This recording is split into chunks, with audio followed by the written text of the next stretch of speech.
Hello, and welcome to Dire Bear. It's Tuesday night, so that means we're playing Operation Aegis, our Lancer actual play. I'll be your storyteller for the evening, Jason, and with me as usual will be Sarah playing Vika, Eric playing Uriah, Carr playing Tiana, Patrick playing Freddy, Hello. and Jeremy playing Cortev. Last session, we wrapped up y'all's first mission that you were sent on before you had even really gotten situated. Just a random assortment of y'all thrown together.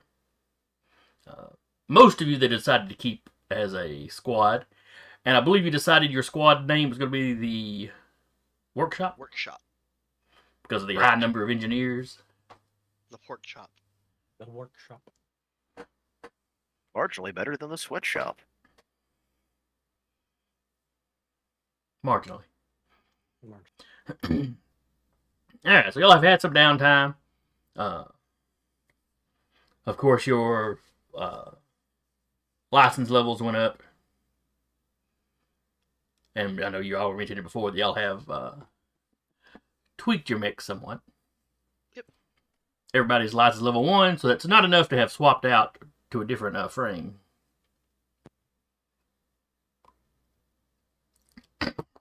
But I'm sure you'll surprise me with some goodies.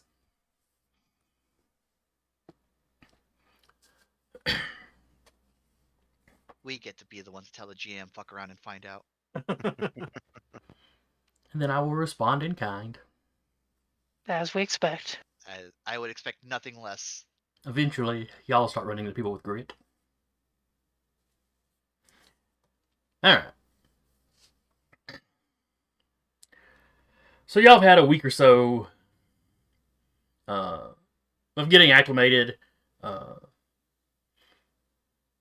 meeting other people on the base. But everyone was really happy with how your mission went. You know, you went in, you got the VIPs out.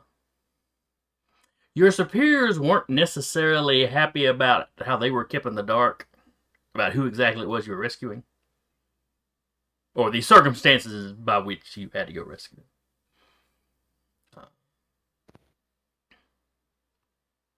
Hey, as long as they weren't mad at us. They were not. You did exactly what you Exactly needed to what do. was asked of us. They're just upset that they didn't have the actual correct intelligence to give you. You know, need to know basis is one thing, but Union's hardly going to care if, okay, there was a secret base out there and you needed to go get the guys out of it. That would have been fine. But if there's been any fallout from that, y'all haven't heard anything about it. I assume everybody got their reports turned in the next day like they were supposed to. Yep. I have it. I have it like just prepped to send the minute it's due. No such thing as sending it early, huh? Nope. It arrives exactly when it needs actually, to, just like wizards. Exactly when they plan to. Or when they mean to. Yes. One of those quotes. Whatever. Uriah's is extremely lengthy and very highly detailed. Is it detailed in a organized fashion, or is it just every detail as he thinks of it? Oh yeah, and this, and this. This happened. Oh, that happened. Oh, Say this in- happened. It's a juxtaposition based on how he acts, but his report basically reads like a thesis. So it's flawless. Hmm. Why does this report have like cited Citations. sources? What's with this? The cited source is just everybody else in the squad. Mhm. And then, she Source, said, just trust me, bro. and then Vika said this, and it cites Vika. Because Turns like a post-it note worth of text. It's gets all the points, but it's very brief. I feel like Uriah sends all of us like at some point just like blips one of us. It's like, hey, do you mind if I quote you as saying this? It's No, like, he does not. He doesn't get permission from his sources. What are you talking? Yeah, and Not the academic way. I mean, he's still a gremlin. He's just it's his report is Yeah. basically a thesis. in true academia, he often stole most of the research. yeah. Well, he's an engineer, and as an engineer, he needs to keep proper notes if he wants to keep stuff working. hmm You know, even if he's jury rigging something, he needs to know how he went about doing it. How did I jury rig this arm onto this frame? Basically. For someone who's worked with way too many engineers, sometimes no, they don't. Well, they need to. They just don't Or- or necessarily. They it's- need to. or- It doesn't mean they do. Or it's Yeah. like doctors and they're chicken scratch, and you can't understand a damn word. Only people that can read that are doctors, nurses, and the people at the pharmacies. Yeah, my sister and my sister and her husband both work in the medical field. She has the worst handwriting, and her mother actually taught a handwriting class. So yeah, So y'all had a little downtime. I mean, there's been training, and you being brought up to speed on the most recent goings on in the war. hmm But y'all are sitting in the mess hall. It's lunchtime. The table's a little quieter than normal. The Mad Dogs have been sent out on a mission. That is Charlie Wayne's squad. Melody and Audrey were sent out as backup for whatever it is they're doing. Okay.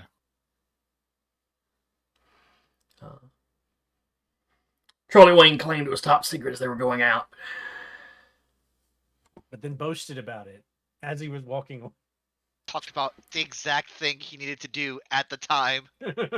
His thing was he would love to tell you, but it's top secret. hmm And he smiled real Leaning- big, just walked past you. Leaning over to her I'd love brother. to give He you more doesn't know. details, and I wish I could tell you it was at this location at this time. But Esther's walking behind him and she just rolls her eyes. Yeah, Vika leaning over to her brother. He has no idea. They haven't given him the briefing yet. How much you want to bet? Just wide grin.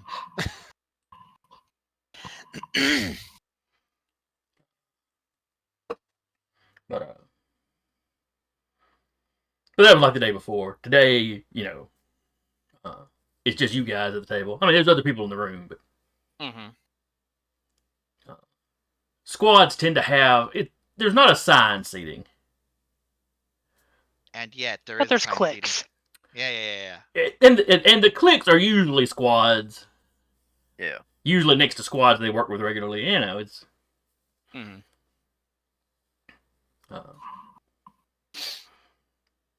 but you all get a ping on your comms.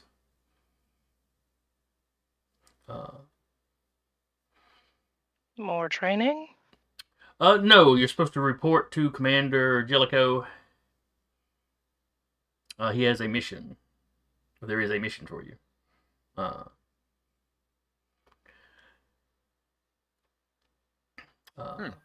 The times are the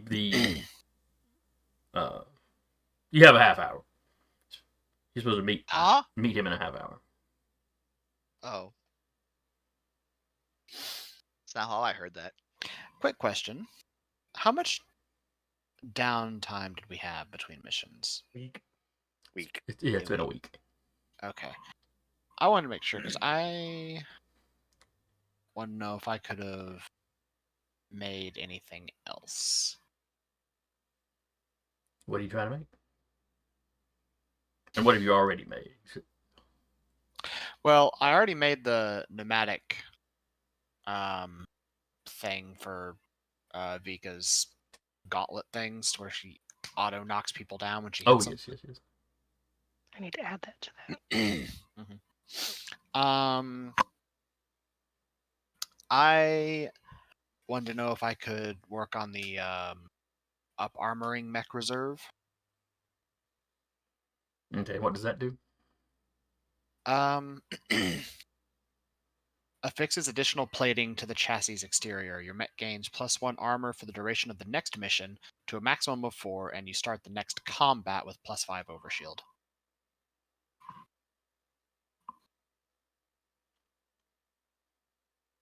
So it's basically just for the mission.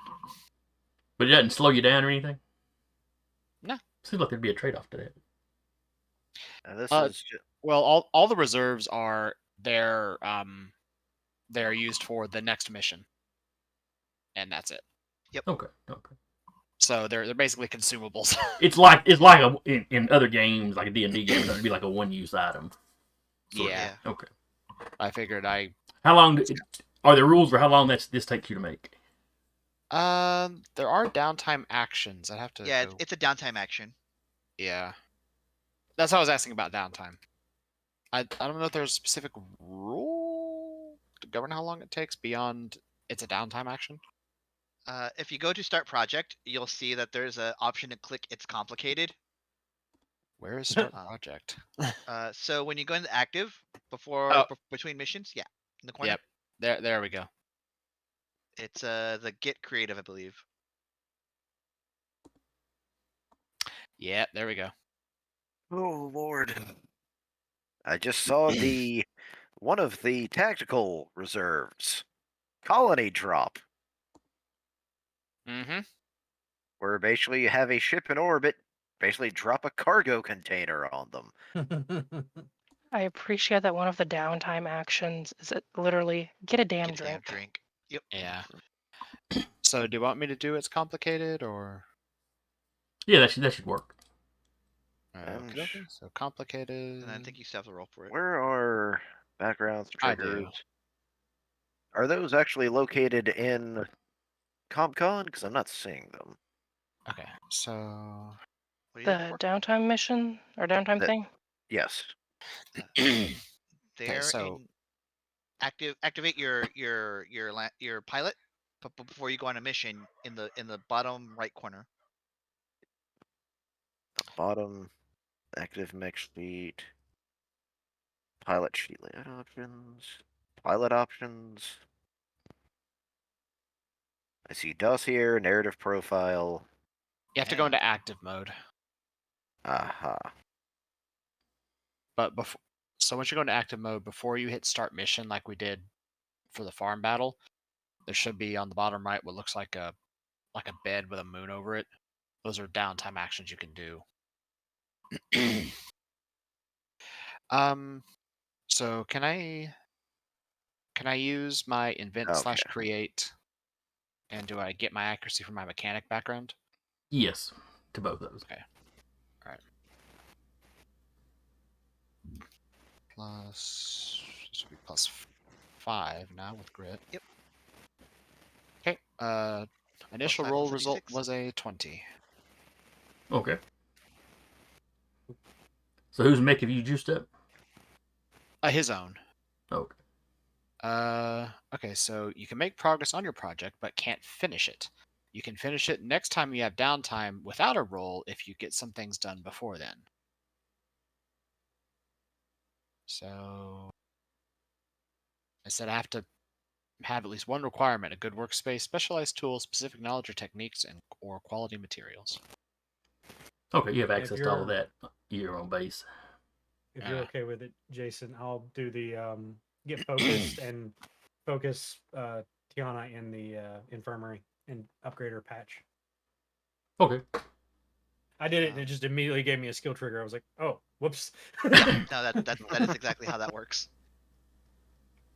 Cortav will be throwing himself into the, because I think a lot of the response he gets back from when he's sending out like correspondence to all the other companies is like, show us what you can do. So I was like, all right, I'm gonna throw myself into my studies. So he's also gonna get focused. Okay. I'm actually going to gather information for mine. All right. Because now, Oh, go ahead. because while we've got some of the history between these two, these have been multiple wars. There's been some change. I actually want to get more into the details of that. Essentially, because as for this, you poke around your nose, perhaps where it doesn't belong, investigating, doing research, and following up on a mystery, tracking a target, keeping an eye on something. Basically, the downtime average. Yeah, he Okay. rolls a d20. Yeah. All right. Do you have any skill triggers that would go into that? I just got charmed, so If you were just asking around the base and trying to sweet talk people, I guess I could see that one. yeah. So give it a roll, and don't forget to add the +1 for your grit.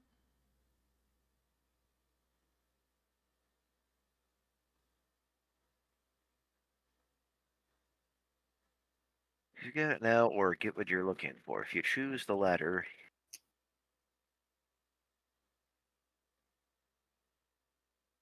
okay. You can choose to get out now or get what you're looking for. If you choose to get the latter, you can get your information, but immediately gets you into trouble. Okay, so it's basically risky. Okay. Yeah.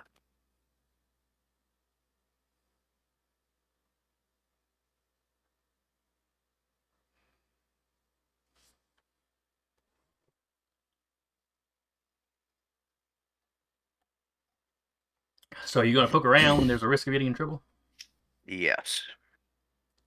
All right, give me a roll.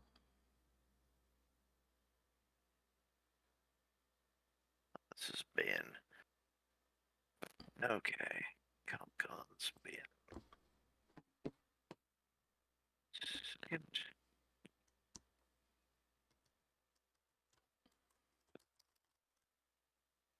There we go.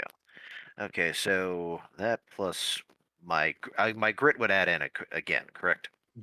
Yes, you think get so. the +1 to the right roll for your grit. All right, so that is a 19. Okay. You find what you're looking for, but choose one. You leave clear evidence of your rummaging, or you have to dispatch someone to implicate someone innocent to avoid attention. Jesus, on base.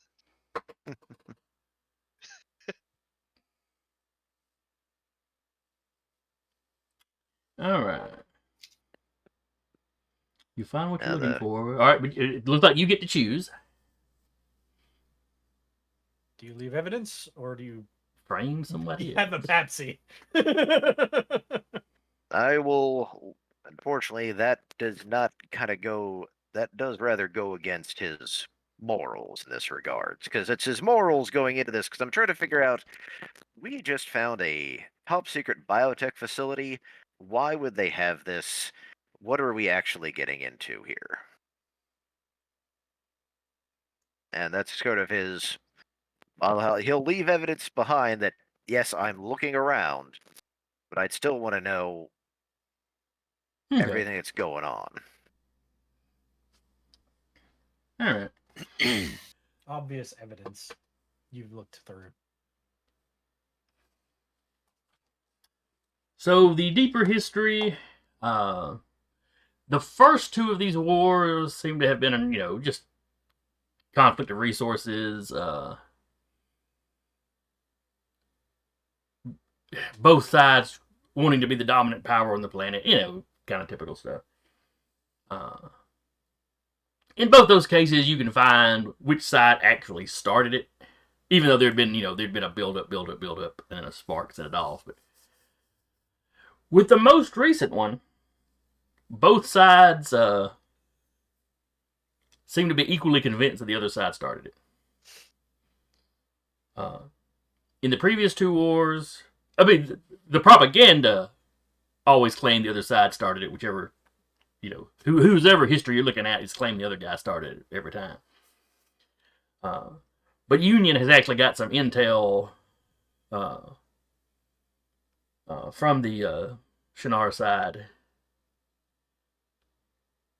And even with all their internal stuff, they seem to be convinced that the League started it.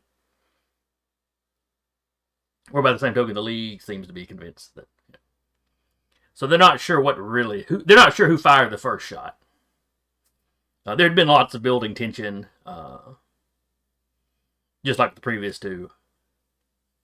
Everybody kind of figured there was going to be another round of this at some point. You could also make a list of atrocities. Of course. Towns wiped out, cities leveled.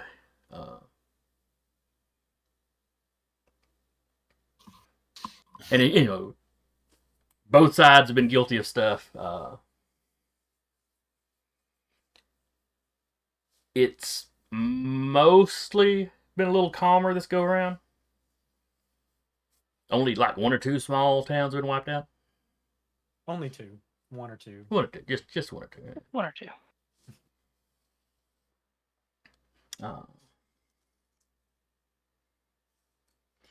Let me make a note. Hate when the DM says that. Get Patrick more info. I'll give you more specific stuff later. That's just kind of what I got off the top of my head right now. Okay. Also, beside that, he left evidence. Oh. Yeah. That's it. Narked on himself. And he left evidence. I like to think he just like sent an official letter of inquiry, and all of us are like, "That's a stupid idea." And he does it anyway.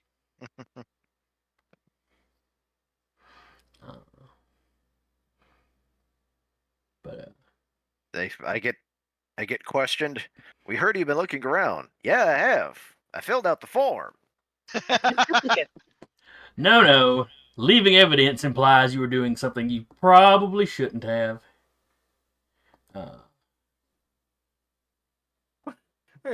It's like every once in a while you just see Tiana walk out with like bloody hands because she's been in the infirmary. You got some red on you.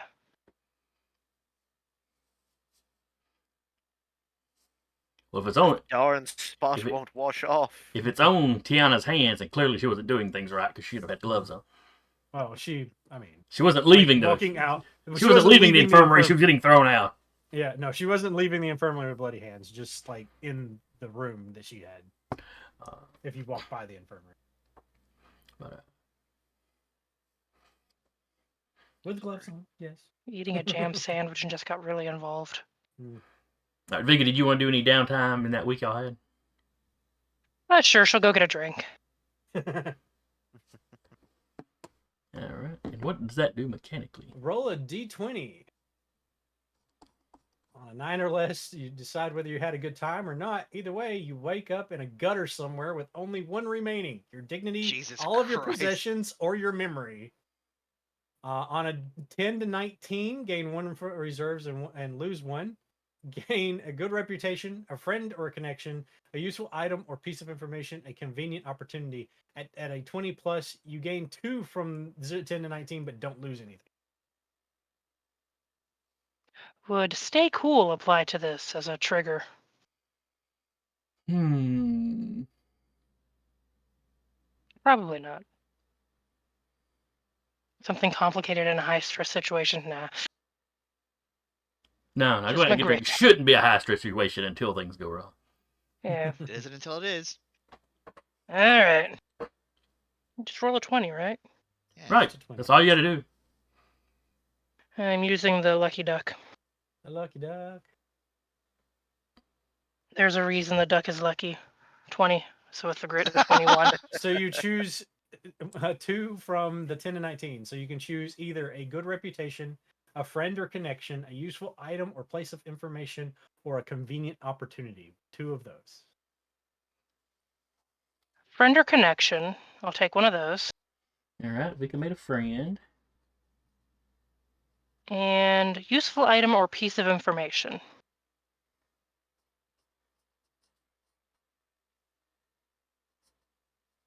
At this point, I've just come to keeping the PDF open.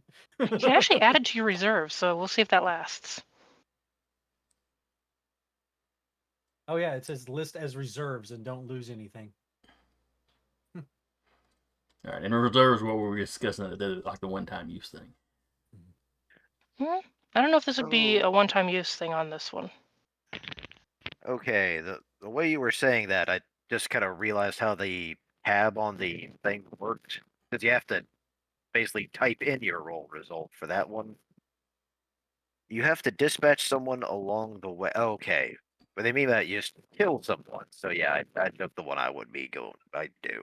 Yeah. You're not a psycho. Yeah. Yeah. All right, so Vika has got a friend and an item or piece of information. I love how I was muted yet I said yet at the same time. You can always get me those later. Yeah. Now, was that everybody doing their thing? I think so. Give me a second. Prince is starting to complain. I'll be back in a second. Okay. Oh, Vika does bring the broom back and turns in the assault rifle, but she keeps the broom. It's in her bunk now. Just kind of like hung, like someone would hang like a sword over, like on the wall. It's hung like that. A trophy room. Yeah, it's hung over her bunk. It has a name tag called Billy Broom now. We'll have to workshop the name, but Just has a name tag, says, "Hi, my name is Sweeper." No, that's your new call sign, Sweeper. No. All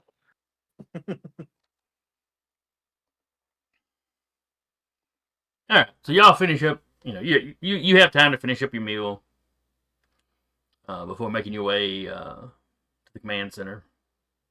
Uriah vaults the table again. You got in trouble. He does Like what to the reaching table? to grab him by the collar. And stop jumping over the table. But it's the quickest way to the door. Mom would skin you. Walk around the damn table. As you guys are having the conversation, Tiana's walking by. It's like it's also the quickest way to get in trouble, and then just keeps walking. Yeah, but I'm more scared of Mom than I am of base security. Okay. That's fair.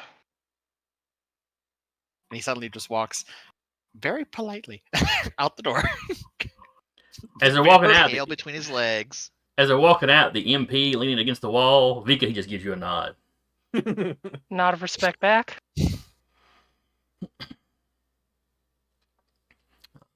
And y'all make your way across the base. It's about halfway there. Uriah starts getting titchy again. It starts like twiddling his fingers, wanting to do a lap. We have to behave at the commander's office. And he's off. Tiana just waves. I just think he has the zoomies. He hasn't been allowed to go out and play on missions in a week, so.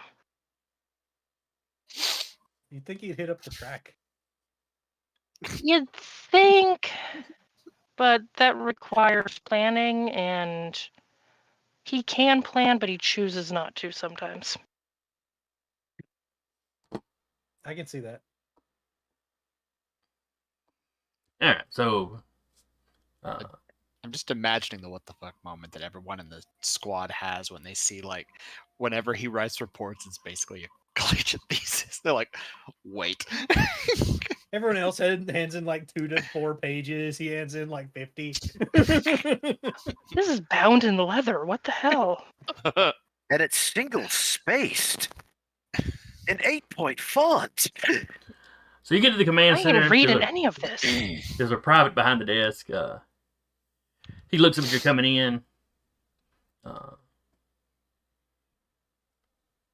Ryan zooms back about like 15 seconds after they get to the door. He checks on his computer. Commander Jellicoe will see you now. Yeah, and y'all know the way back to where you're supposed to be.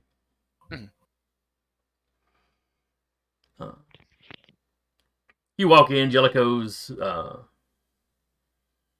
behind his desk doing some kind of paperwork on his computer.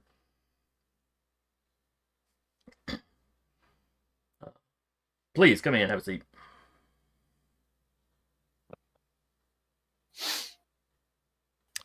Uriah does take a seat, and proving where he went, he reaches into his bag and pulls out a fidget toy and starts messing with it. Peek in her head, at least he's sitting, and just kind of takes a seat.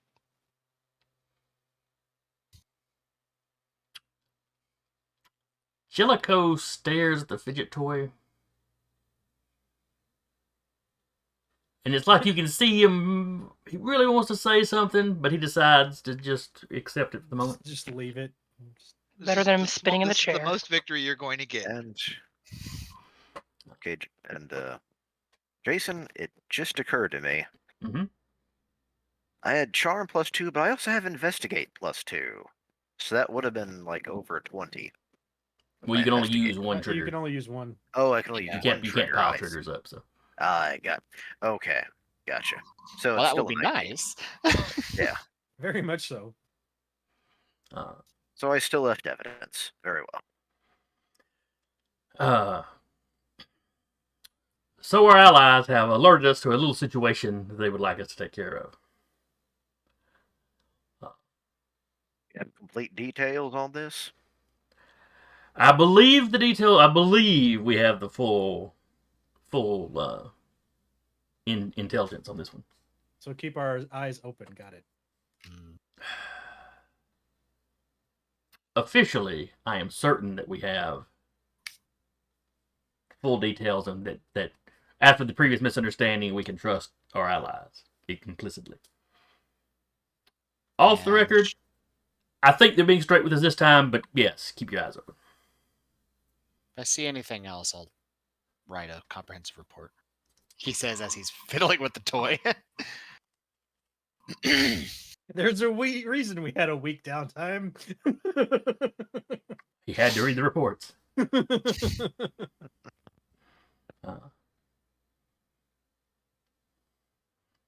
But yes, he looks forward to your reports. Your last one was quite detailed. Well, that's just normal. But, okay. Do you want more detailed? I can do that. As much detail as you see fit to put in there. You got it. Back to the toy. And now 100 pages later. You know, some of you were a little sparse on detail, just so it looks at Vika. I helped him with his. Cough, I'm sure. Cough. I mean, I got all the recordings and the dialogue from somewhere. But so he types away on the wall back behind him. Holographic screen pops up, and you see an older guy in the. He's wearing robes.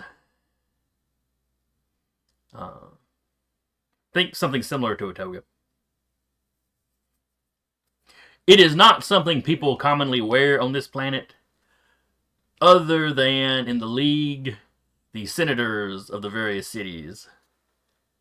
It's like their formal wear, kind of like in the real world, judges wear robes. Mm-hmm. Gotcha.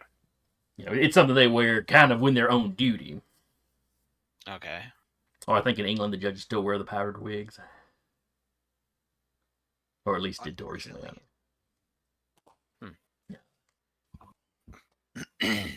This is Basil Phokas. Senator Basil Phokas. Basil Phokas? Yes. Basil, pretty much how you'd expect it to be spelled. Phokas is Phokas. I was going to jokingly say with a P, but... PHO. KAS. KAS. It's probably pronounced more like Phokas or something, but yeah. Mm-hmm. He's from a very important family. He's been a senator for quite some time. His father was a senator before him.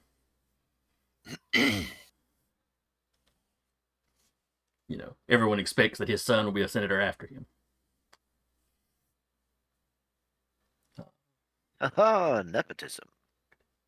The Phokas have been a very important family for quite a long time in this city, in their city. What do we do with a Nipa baby? Yeah, it's politics on this planet. Period. Pretty much, either side of the trenches you want to check. Well, that feels familiar. But speaking of the sun, that's where the problems come in. He is currently serving in the military. Military service is very important if you're going to build a political career. But he was serving under an alias, as not to make himself any special target. But that alias was apparently leaked.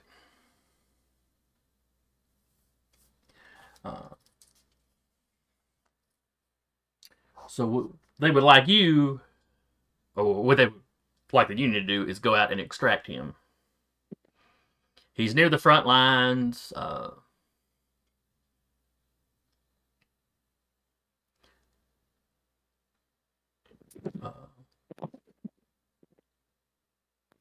Totally lost my train of thought. Hold on. Please pause while your GM is buffering. You need like little. That's what you need to do, like a little graphic spin wheel that pops up when you're thinking. Or I could just get me a pinwheel and just hold it up and spin it whenever I need a second to think. But yeah, they're sending you out. It's more or less on the front lines. A lot of activity out there. They're sending you to a forward base. They can't fly you all the way in. The enemy have been using drone attacks to take down ships. And they're y'all side doing the same thing. It's air travel is just not safe in that area. Right. They're gonna fly you as close as they feel is safe, and then y'all are gonna have a fairly long march to the base. When you get there, the base should have been notified that you're coming. And yeah, get there, get Justin Phokas, and get him back.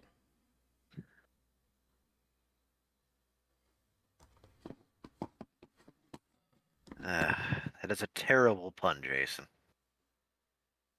I have no idea what you're talking about. Justin Phokas? Justin Phokas, what? So he's just in focus. Okay, that is terrible, but I had not thought of that ahead of time. I had not actually said this name out loud. It's a classic DM gambit. Yep. Is the kid wanting to actually come home, or are we gonna have to knock him out and bring him back against his will? Yeah, I've already titled this mission "Saving Private Phokas," so yeah. Well, does he have his own mech, or do we have to bring him back in one of ours? That's gonna be it. Oh no, he was serving the infantry. Yeah, from what it sounds like, and even in universe, the people that tend to have the most mechs are usually like the upper echelon factions. Yeah. The League have a few of their own, but yeah, Union is supplying quite a few. Tiana is going to request an expanded compartment in place of one of her other system points, so that he can ride in with her if she has to. Well, they can always slap him in like a troop carrier or something. I'll just escort it out. We don't know if they're gonna have one. That is fair. So we can also run quicker. It'd be real nice if we had kept that one APC from the last mission. So Tiana's going to request the expanded compartment in place of one of her other system points. So before this mission. Okay, they can probably swap that out pretty quickly. Yeah, just particularly in Everest, they're kind of designed that way. Just slap a baby Bjorn to the front of the Everest. As far as does he want to come home? Jellicoe tells you he has no idea. He assumes the man will follow orders. If he doesn't, do we have permission to politely make him follow orders. Nothing super harmful. Just Yeah, is the kid gonna get like court-martialed toss him over if his he doesn't shoulder. follow orders? If he were a regular soldier, sure. But because he's a senator's son, no guarantees. Probably not. Just pick the boy up. Just try to be. If he gives you any trouble, just try to be charming and convincing. Oh, we're good at that. And if that doesn't All work, right. And then, Rabbit, how many sedatives do you have? I do not need to hear this. We will not illegally drug the senator's son. Write it out like 50 times on chalkboard. If he happens to trip and fall on somebody's fist, that's completely different. As Vika says, concussions happen all the time. Please save your in-squad strategies until the meeting is over. I don't This is all want to hear any of hypothetical. this. And Well, Not in hypothetically, joke. I would need a plausible deniability if he shows up with a black eye. Hypothetically. Understood. hypothetically, Hypothetically he won't. from his spot in the middle of all this, having not said a word, Uriah is just grinning. That's deeply concerning. Okay. When do we head out? Within the hour. Or however long he gestures over to Tiana. However long it takes the Compartment to be the frame jockeys or the engineers to swap out. Frame jockeys, Jesus. Well, I said that, and I thought, well, that'd probably be more like you guys piloting than the basic engineers. Yeah. Mm-hmm. Robot jocks. I hear that movie. You have seen that movie, right, Jason? I've seen the first one. I know there's supposed to be a sequel. I've never seen the sequel. Yeah, there is one. But as a BattleTech fan, if you hadn't seen that, I would be disappointed in you. But I Haven't may have seen that movie before I knew what BattleTech was.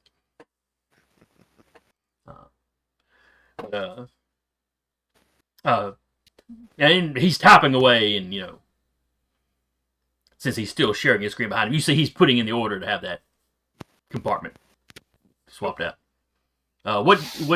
Though he does ask Tiana, he does ask you which what you want it swapped out with, and you can just arrange it on your. Yeah. I had armament redundancy, so I'm swapping that out for expanded. So you're gonna carry the VIP? I assume so, unless we think someone else's mech should have it. My mech's gonna have an extra set of hands. I could just hold him, squeeze him like a Ken I doll. don't think having him outside the mech in a battle zone would be smart. No, Commander. it would not. Yes, you're right. Can I go? If she's carrying the VIP, I gotta add something to that mech. To Tiana's mech? Yeah. What are you adding to my mech? Extra armor and a shielding system. I'll take it. Can you do that in an hour? It's already built. I just gotta apply it. Very well. Carry on. And he's out the door at light speed. Because he couldn't vault the table, he vaults the back of the chair and he's off. Just Riker's over it. Yeah, that was Reverse Riker. Yep. I just imagine the chair teetering and Tiana just grabs it. Just a dust cloud. There's an after image of where Uriah was sitting, and then it vanishes. As the chair is teetering back, Jellicoe he's like death staring that chair, like if it hits the ground, there's going to be repercussions. Vika makes sure the chair is righted. He's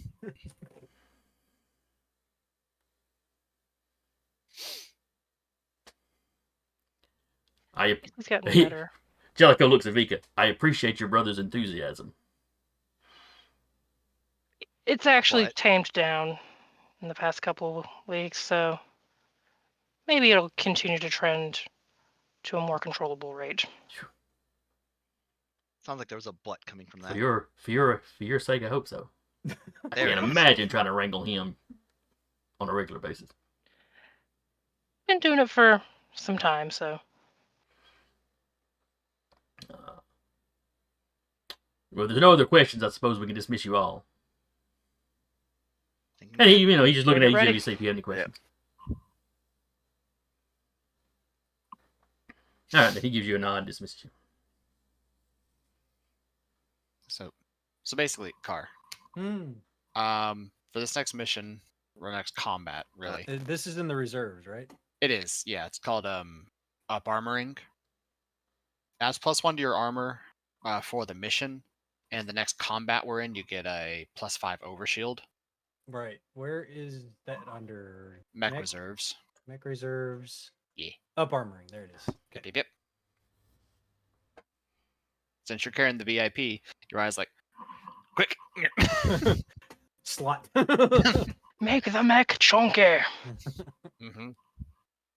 So basically, when the other engineers are working on like changing the duration of the mission to a maximum of 4, and the next combat with as everyone leaves, I actually want to address Jellicoe on this. Okay. And this is when like everyone's out of the room, as I will actually.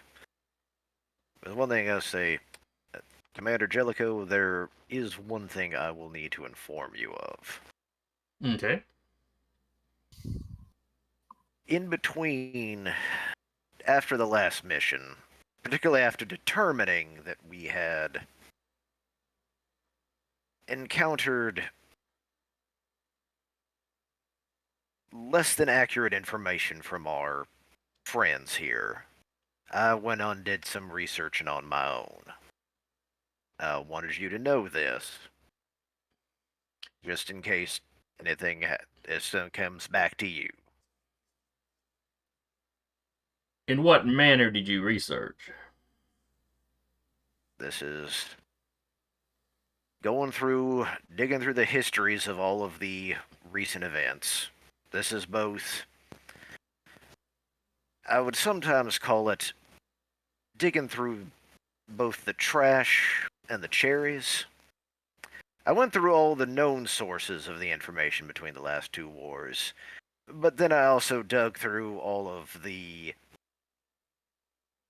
both the people the conspiracy theorists, and also the less known sources.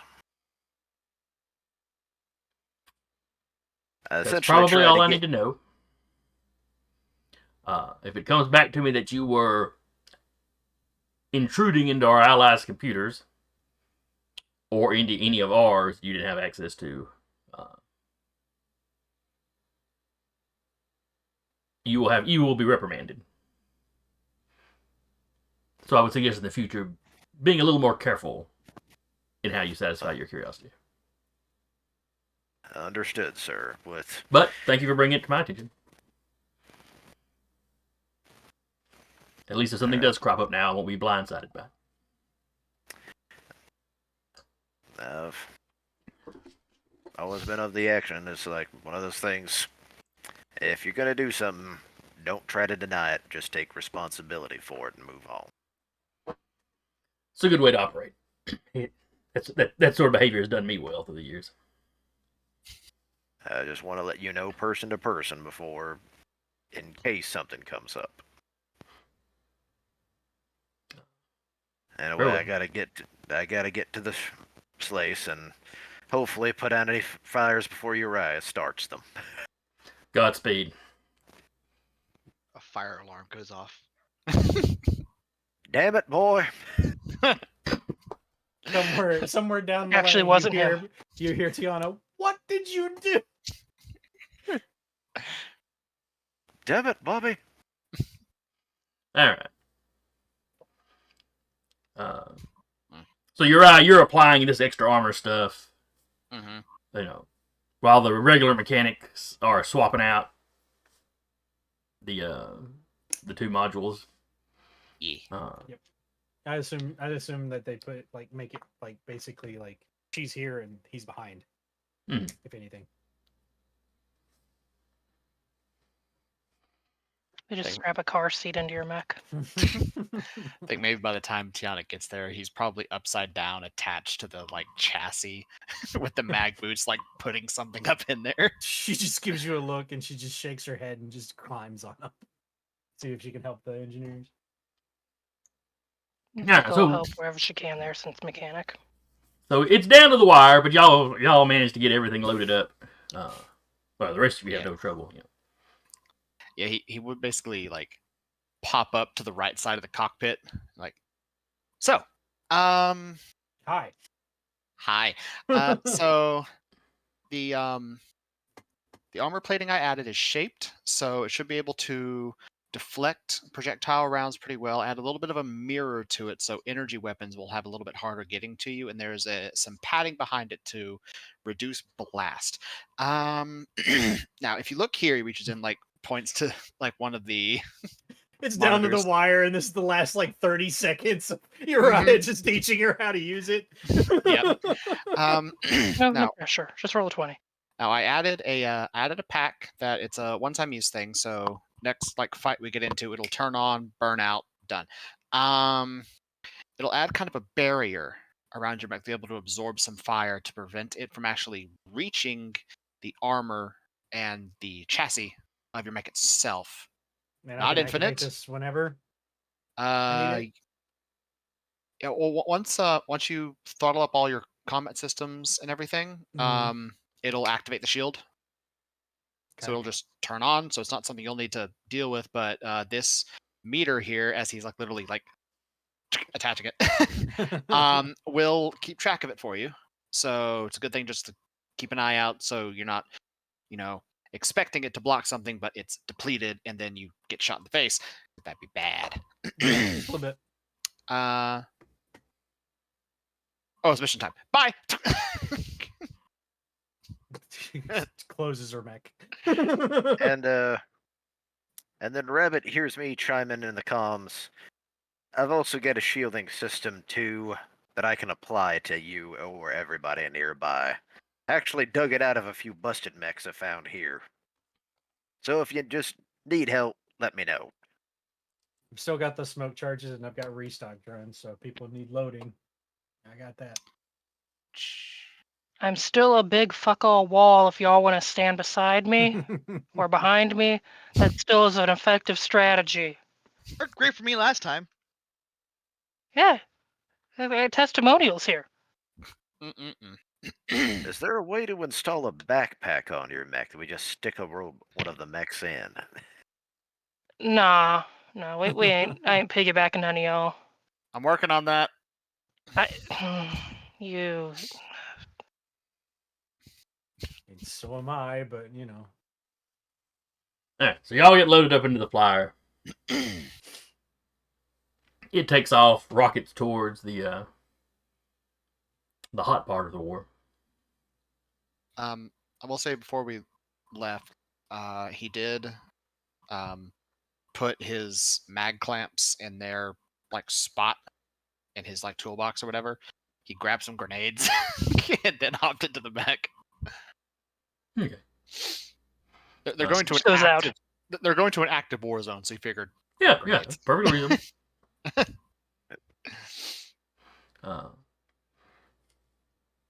So yeah, you spend several hours flying.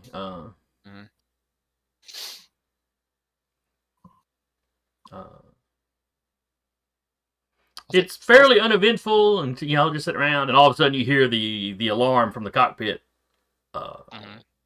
signaling a lock on. Oh, that's a bad noise. The pilot, the pilot tells everybody to buckle in. So he drops down low. He throws off flak. You hear explosions as something must have hit the flak. The shockwave shakes the vehicle a little bit, but not really any worse than turbulence. If you glance out the window, you're seeing the tops of trees. And are we still in our mechs in the plane, or are No. This was hours and hours of. I didn't think we would be in the mechs flying for hours, but I need to ask. But And as the explosions here, you hear me reassure Whip in the background. I'm just picturing your little AI back there, like a dog hearing fireworks. Do you have a thunder vest for the AI? Give him a treat later. Whip's just trying to crawl under, gentlemen, please. Gentlemen, please is just in sleep mode. Rabbit's NHP is stuck in her mech. No, I brought Prince out to my parents' house out in the country, and it was duck season. And that was a bad idea. What? Prince don't like duck? Prince is a dog, in case anybody didn't know. Yeah. And, well, no, because the sound of shotguns were very audible. Oh, I thought maybe it was the number of ducks around got him excited or something. Okay. No. Yeah, I figured it'd be gunfire. Or fireworks. Those are always usually hand in hand. Oh yeah. I always bring him in during, like, 4th of July and stuff like that, so. What's funny is my terrier, like, he doesn't even care about fireworks. He's just like, nap time. Giant Shepherd when he was still alive. Had to have a thunder vest. He had to be, like, right up on you. He hated it. All right. So the pilot tells you, as soon as I can find a clearing, we're setting down. I've tried to drop down below radar, but if they've and this is further out than we thought they were covering the air. So if they're already locking onto us and shooting at us from this far out, if we go any further, we're gonna start running those suicide drones or kamikaze drones, whatever you call them. Fun times. So y'all have a little longer walk ahead of you. Anti-air drones would probably just be a better term. Fair point. So just a few minutes. Stretch my legs, anyways. Just a few minutes later, you know, he comes to an open area. You know. Remember, bend with your mech's knees. He lands, you know, lowers the back. Well, once y'all get loaded into your mix. That just pushes us out. You're on your own. Conveyor belt. Let's go.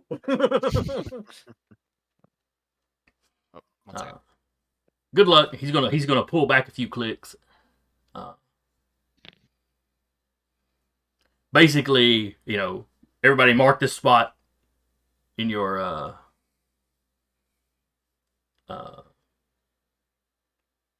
I guess it would still be GPS. Make a waypoint on your maps. Basically. Rabbit asked Rabby to do that. You know, he'll pull back and then wait for you to signal.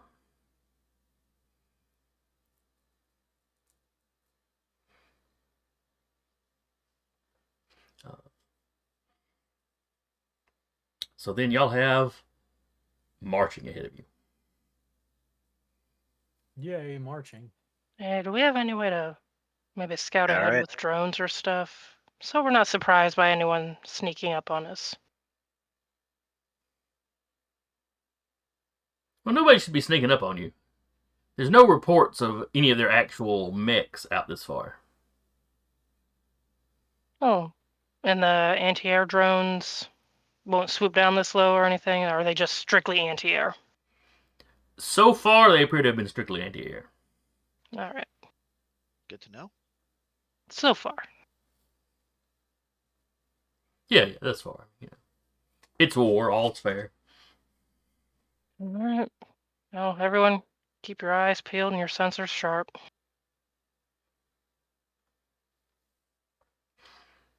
All right. You wind up spending about 4 days. Oh, gosh. Oh. I hate that. You know, you stop obviously you have to stop every now and then to stretch your legs, get out and get something to eat. Maybe wash up a little bit. That's up to y'all, I guess. Well, we probably should at least, like, once we know we're closer, so we don't walk up on the base smelling of, you know. Well, Ass. because also, yeah. Oh, they're near. Ooh, you got roboted out there for just a second. His comms cut out for a minute. Oh.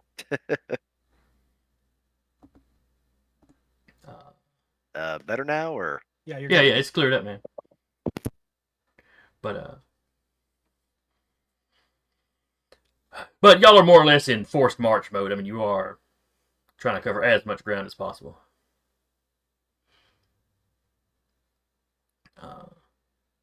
And occasionally your sensors will pick up a little something, flicking by in the sky.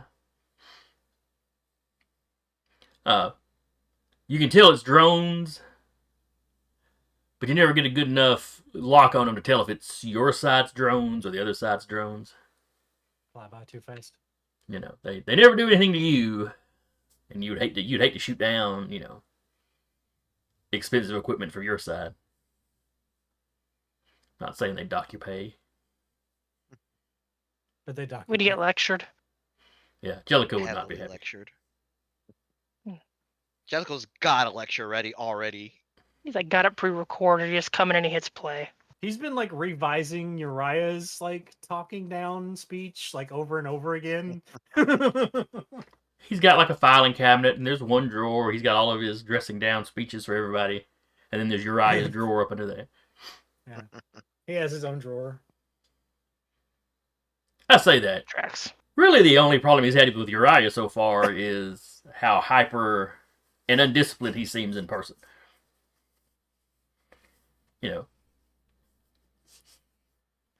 Sir, you've got to unlock at least 3 levels of backstory for that, Commander. I'm your commanding officer.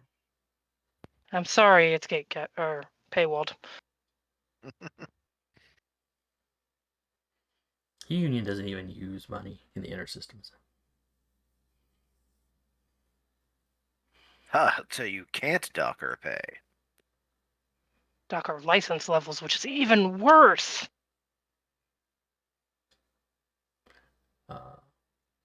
Yep, Vika gets demoted to a regular old Everest. No, she just A straight support up mutiny. Mutiny. I'm just gonna walk into the forest and fight mechs or something, bare hand. Once you get about 2 days from the base, excuse me, the landscape starts becoming obviously war-torn. There has been fighting. None of it seems to be super recent, but clearly the fighting has gotten back this far at some point.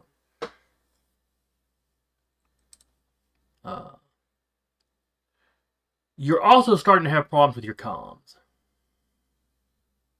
Lovely.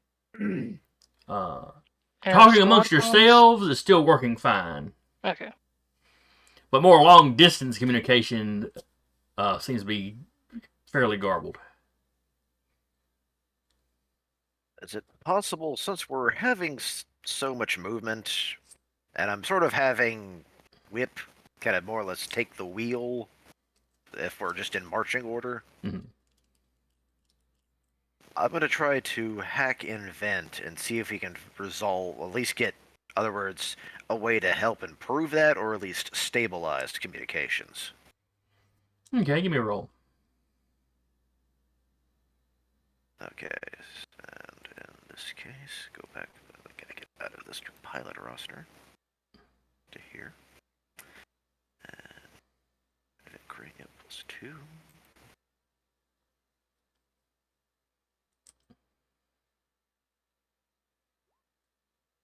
So that's only a 13. Okay, this was you only needed a 10 for this one, so. Alright. I think, unless there was something special on the. What was it you were rolling? Invent create. Then did you add your grit, which would make it a 14? Oh, 14, yeah. Well, it doesn't matter. He said it about a 10 would fix. Oh, yeah. Still got to remind you of the grit.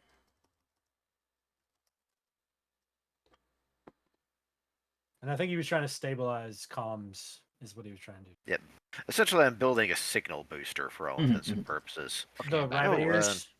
Hey, turns out, yeah, we've been marching for about 4 days now. Oh, cool. Rabbit ears. Yeah, I mount him I, on your back. Make you happy. I acquired a mini human, and she does not like the camera being on while she's in here. So It's all good. I figured it was the Hobbit. Yep, it was. All right. So 4 days, I hear. Yes. Mm-hmm. 4-day march, 2 days out. Stuff looks more war torn. Communication between the mechs is good, but longer distance is becoming garbled, and that's what we're attempting to fix. All right. Yeah. So Okay. Freddy basically slapped together a little signal booster. And it doesn't cut completely through. Like you couldn't radio back. You probably couldn't radio all the way back to your ship. Mm-hmm. But you can radio all the way forward to forward base Achilles. So you can at least tell them you're coming now, and you can pick up their transmissions. Hey, buddy. Does it sound like they're actively, like, if we hear comm chatter, does it sound like they're actively, like, getting attacked? Not right at the moment, no. Me having your character's name, because I don't have a handout for everybody. It's Freddy. Yep. But what was Freddy's call sign? That much I don't remember. Pay dirt. Pay dirt? Pay dirt. Yeah. Okay. Since we're in an active war zone. Hey, Pay dirt. When we get some actually stuff, why don't we work on that, see if we can refine it a bit? Oh, I'm almost certain we can. This is slapdash as it gets right now. I am good at slapdash.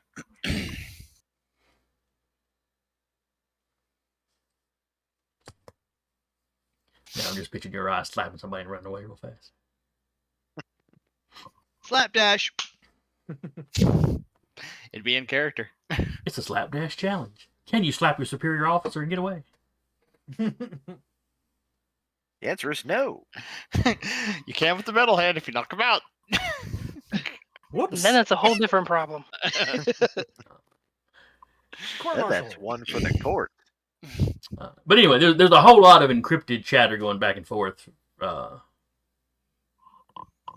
base Achilles to apparently units in the field.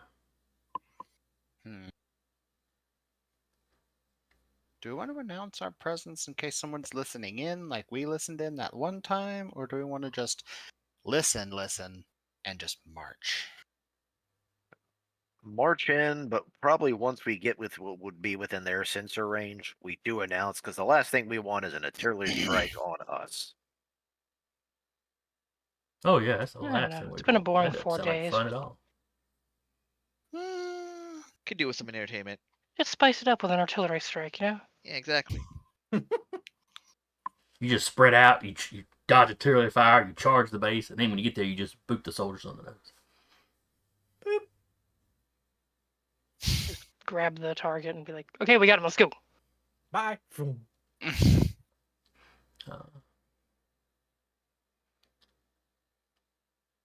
So you continue on.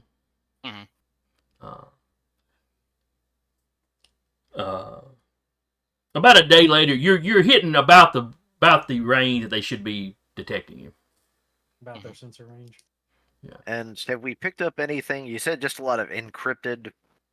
Now, some of these encrypted channels, you can actually, you can hear it. You have the encryption for some of it. And a lot of it is, scouts sending back reports on what they're seeing. There is some combat, not at the base itself, but that they're reporting back on.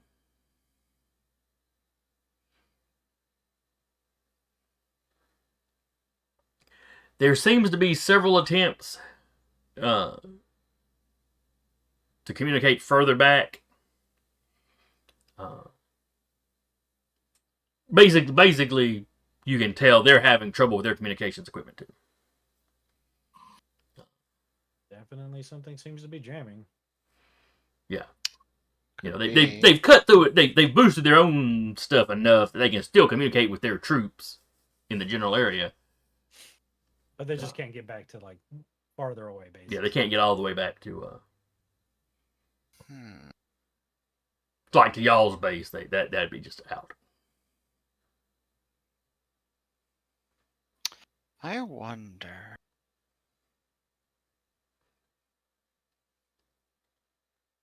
That's always just a little concerning. What's in the wonder bomb?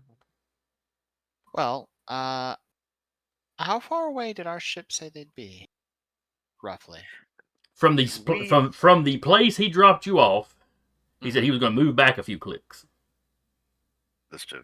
So, basically, once y'all got back to that clearing, everybody marked that clearing on their map. When you get back to that clearing, he was going to come in and get you. He's 4 days of marching back. Yeah, we put down a waypoint, and now we're heading out this direction. So it's been 5 days now? Yeah, it'd be 5. This would be the 5th day, yes. So what if we manage to get their signal strong enough to get to the ship? Then we can bounce the signal off of the ship's comms to base. So I've used it as a relay station. We can't even reach our ship from here. Yeah. That's saying when we get there and we get their, comm stuff, work on it, see if we can boost the signal, and use the ship as a relay station. You're assuming that they'll even let us touch it. Yeah, that's. I'm not trying to be a dick, but that's not our job. In a similar vein, as this is like your Raz talking. Yeah. We've been picking up. We can't tell if they're our drones or their drones, if they have any. In a similar vein, if they have enough of them, we could send out the drones in a daisy chain in that variety as well. And yeah, it might not be our job, but hear me out here. To prevent from knocking the dude out and leaving, maybe we do something nice for the base, be all the, oh, look at us, we're going to be all charming, and then maybe he'll want to, leave with us after we help them out. If it comes to it, but...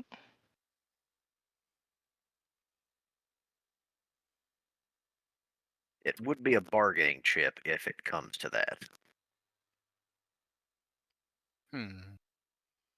A little while to get them out alive, not fix their communication issues. As y'all are discussing this, you have an incoming signal. It's from Achilles' base. Is it forward base or fire base? It is forward base Achilles. They are on the front line then. But it's basically Lancers. Identify yourselves. This is Union Detachment. And what was the name of our actual... The workshop. Yeah. No, not our group. I know we're the workshop. I was trying to remember the actual base we were working at. We'll just say we're operating out of Helios Neo. Or not Helios Neo. Hang on, I have the name here. Oh, it is just called Helios Neo. The base. Operating out of Helios Neo? I mean, that's the name of the planet. Oh! No.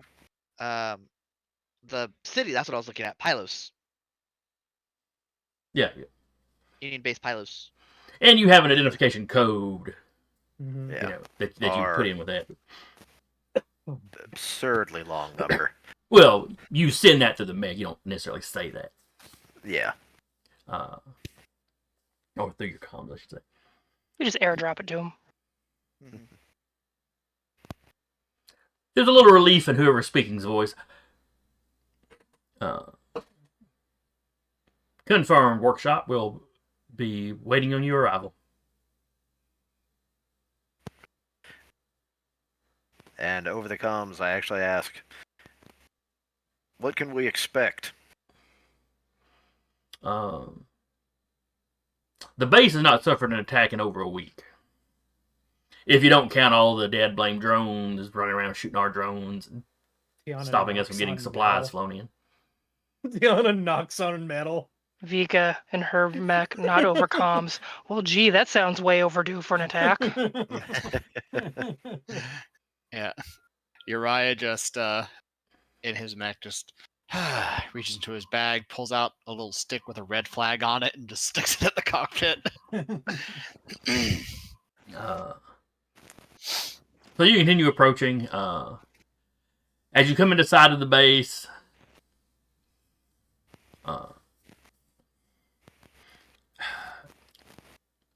think of it like a sci-fi fort. Okay. It's pretty much a square. The outside walls are all metal. You can tell that they have been repaired quite often. I'm getting Starship Troopers vibes, and that concerns me. Now, everything seems to be in good repair. It's just, obviously, it's been goodly repaired a good bit.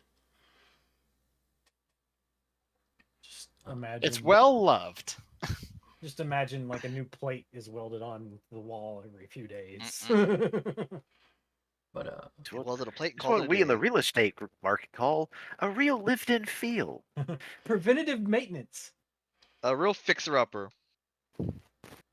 You can feel the history. There's almost no plant life within several hundred yards. The ground has been churned up and it's just...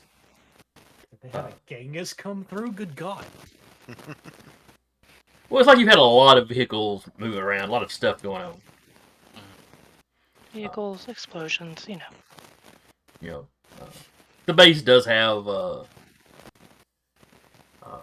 some Lancers that operate out of it. But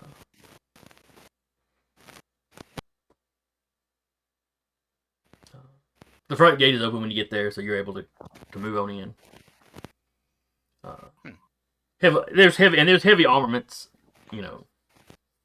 on the towers. It is of course not a base anything like your home base, but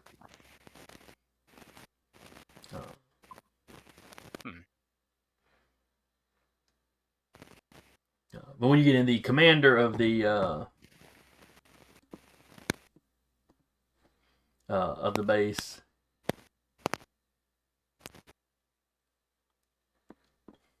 if I can find his name, Commander Staska. Griffith. One with the bear. Commander Griffin? Griffith. Griffith.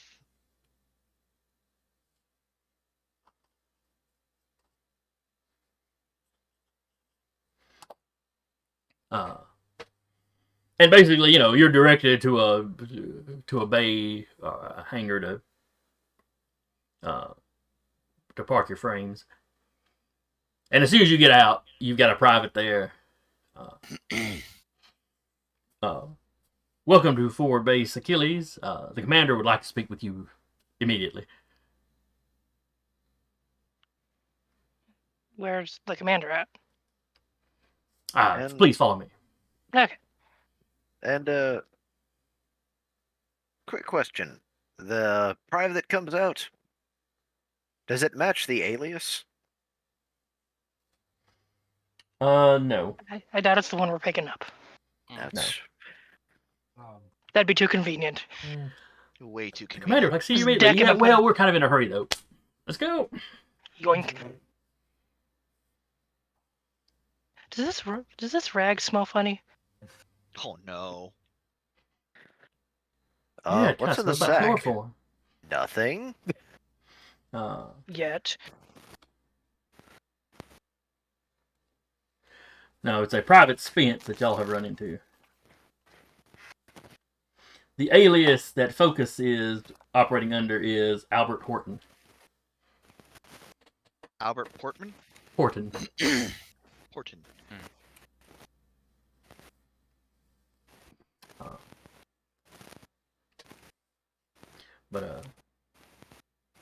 So y'all get ushered in to the command center. And it's like you have the kind of the main command center, and then the commander has his own private office over to one side.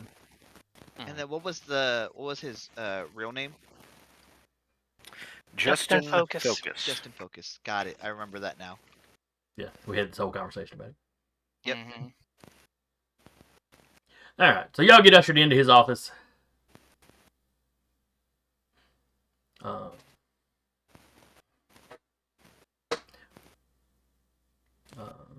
Well, this is an unexpected surprise. They didn't tell you we were coming? Have you had any communications with the rear lately? We were receiving communications when the jamming suddenly went into effect. Yeah, we've been encountering that as well. Yeah, it's been a real pain. We managed to kind of power through it locally, but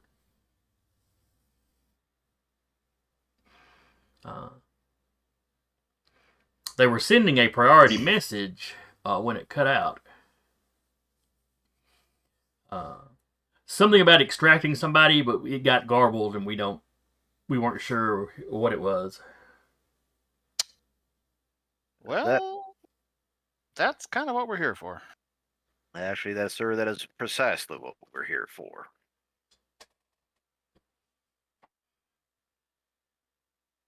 Who is it that you're... He gets the look on his face, but it's like he's asking the question just because he knows the answer. Just to dot the I's across the T's to make sure. Yep. Who exactly is it that you have been sent to extract? Then Albert Horton. Well, we have one of those on base, yes. And he motions to the private. Why don't you step outside and shut the door for a moment? The private steps out and shuts the door. So, and once it's just you guys in the room with the commander. So what exactly do you know about Private Horton? Enough. Senator's son, and we got told to come fetch him home. His identity been compromised, and it's seen as a liability. Yeah, Albert Horton is an alias that he has been working under. He is, in fact, it's obvious that I'm like looking something up for a second. He is the son of Basil Phokas. The commander nods. All right. That was, of course, something I was supposed to keep under my hat. Clearly, you already know. And he pulls up his computer, and he takes your information, and he's double checking as best he can on your identities. Part of the reason why we were sent is, unfortunately, it seems they know he's Basil's son as well. That would definitely make us a bigger target. So if that's the case, though, why have they not attacked us in the last week? Consolidation of forces, consolidation of armaments, planning, recon, scouting. Heard that 5 frames were going to come up here, and they're like, oh, we could take those frames. I've got a question for you. Mm-hmm. And this kind of hits. With your intel that you've gathered locally, have you determined if the jamming is also hindering the enemy as well?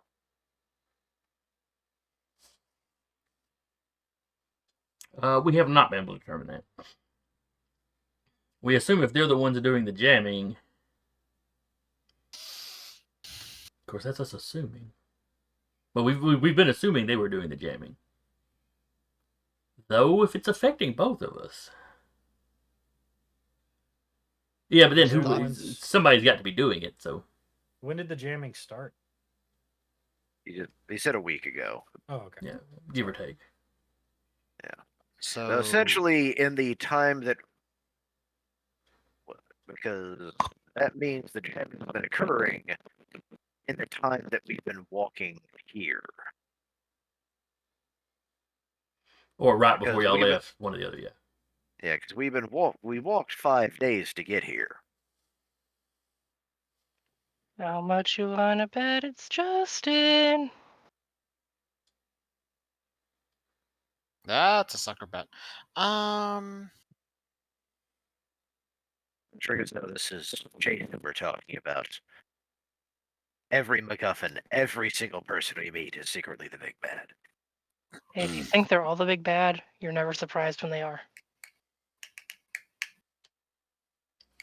Why does there have to be a big bad? This is 2 countries at war. That kind of crap happens all the time. There doesn't have to be a big bad. Plot twist, we're the big bad.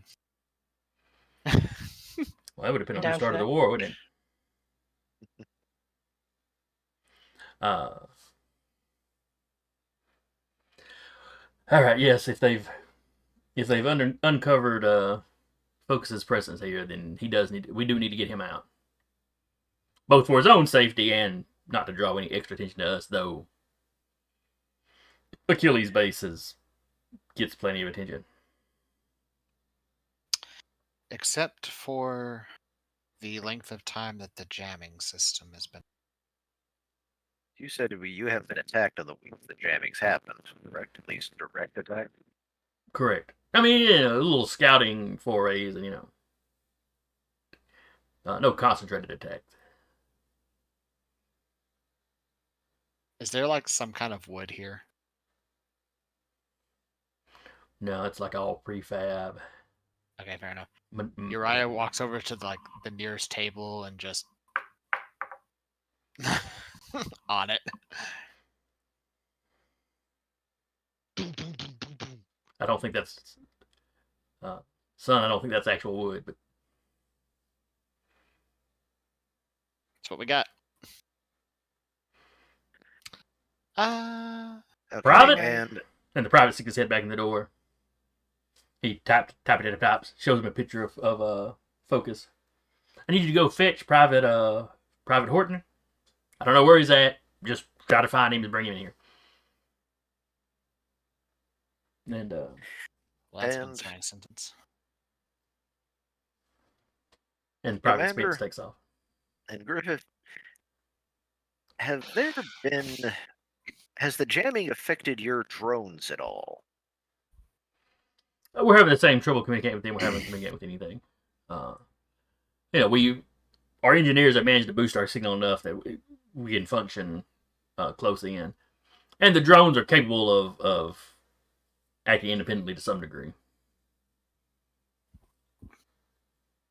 Particularly the hunter-killer ones.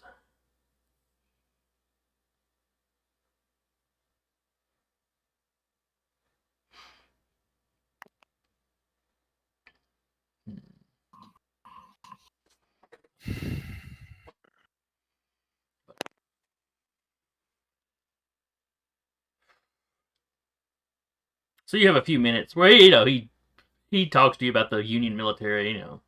He's never been off world, so.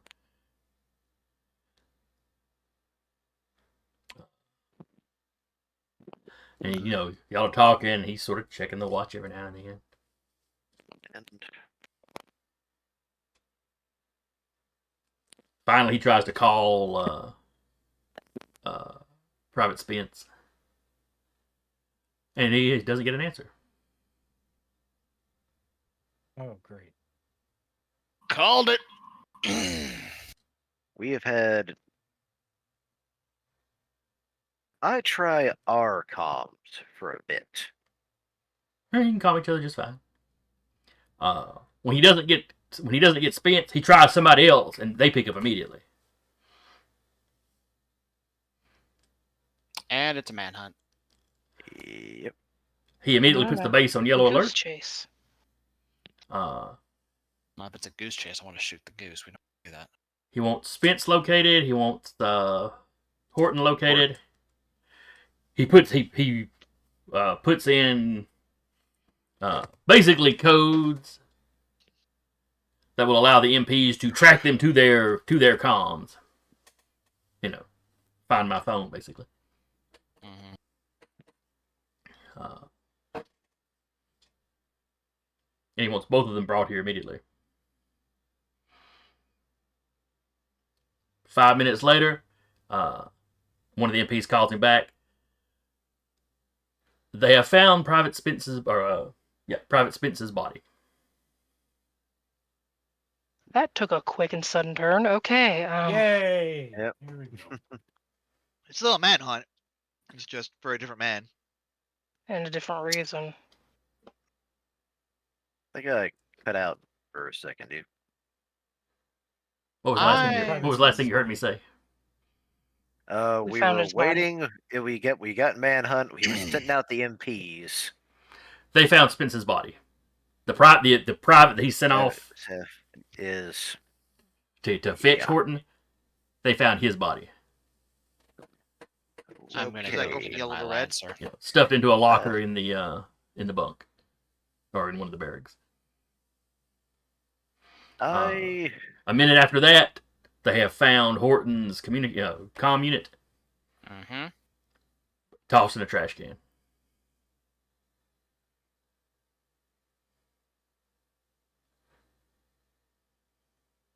Does that go Am from I yellow allowed to to red like then? knock him out and throw him over my shoulder now? Yes. The commander gets up and leaves the room. The kind of motions for y'all to follow or whatever. Yep. When we follow to the area, would it be possible for me to do a quick investigate? If y'all are being followed, where? No. Where Spence's body was found, where the comms was thrown in the trash. Okay.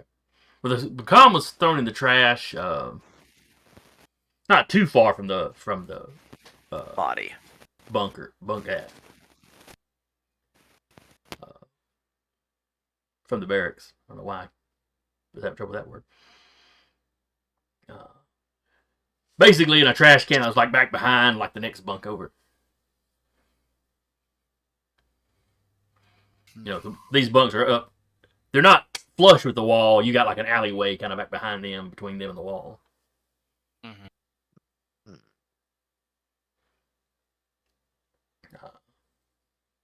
And the base is already on lockdown. Yeah, well, they went to yellow alert just when Spence didn't respond. And now He flips up to red alert. You see the main gates are swinging shut.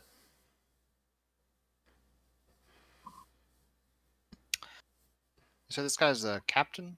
Commander? Commander. The base commander is a commander. Commander. I'm going to need to see your comm system. Is now really the time? Yep.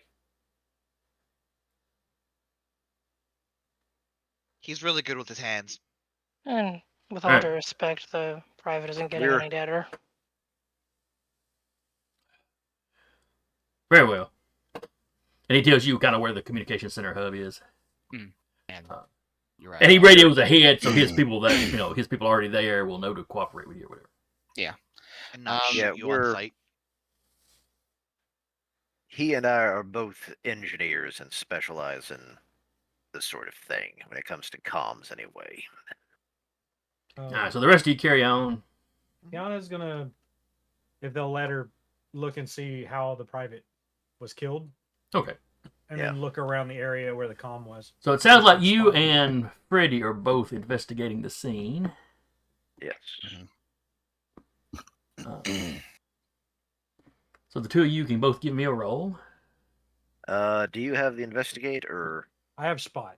So I can spot details. Okay, so we're going two different directions. Mm-hmm. Gotcha. Want to see if we were getting the advantage or not.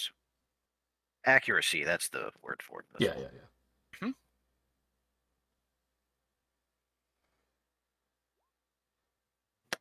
Okay. Okay, Car. Just roll a 20. Yep.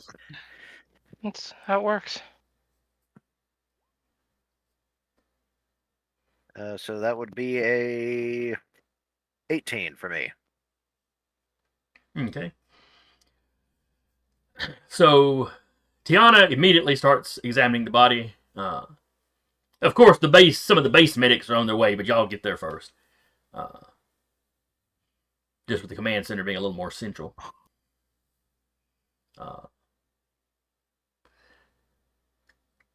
So there's a little bit of blood on kind of the back of his head. Down almost where the neck and the head connect. But mostly, you start looking around and the wound is mostly cauterized. Not completely. It's a very small entrance wound. You're not sure what kind of device did this. But you're picturing like a superheated ice pick.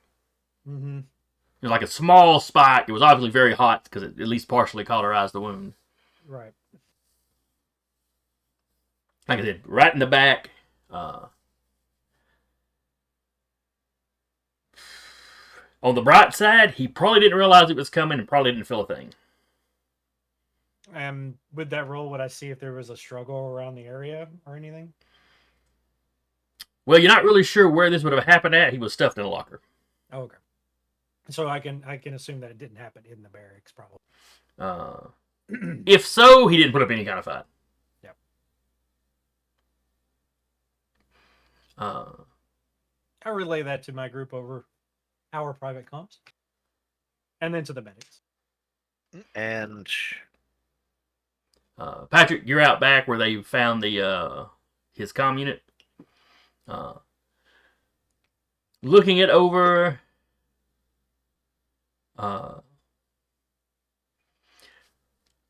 Where it would clip on, you can see some sign that they pried it off.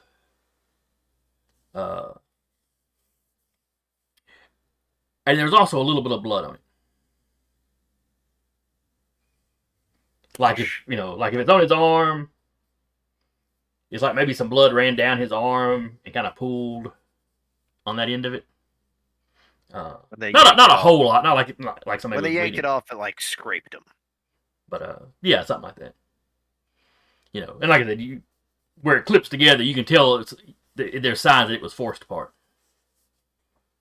Like they stuck a screwdriver or some kind of pry something in there and popped it loose. Like maybe they were unfamiliar with the particular make and model he had. And it is a little bit a higher dollar one than most of the soldiers have. But even with the described weapon that Rabbit found, would it sound like something this planet would be capable of producing? Oh, sure. Okay.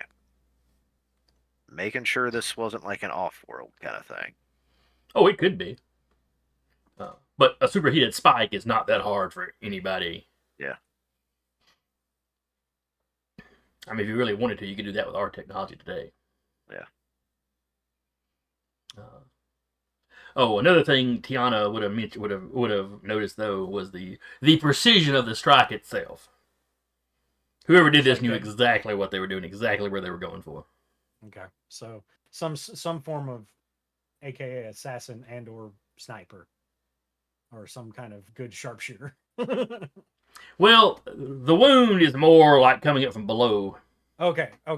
Sorry, I thought you were talking about it went straight. No. Straight in. Okay. So very much hand to hand. Yep. The commander's fairly upset about losing somebody. He's ordering the MPs to sweep the entire area.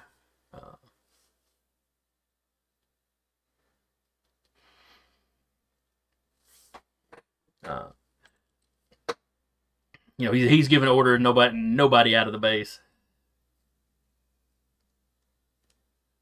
Everybody's on alert. He wants everybody dressed, everybody armed. They're locking down the command center. They're locking down the communications building. Uriah, you of course got into the communications building by the end.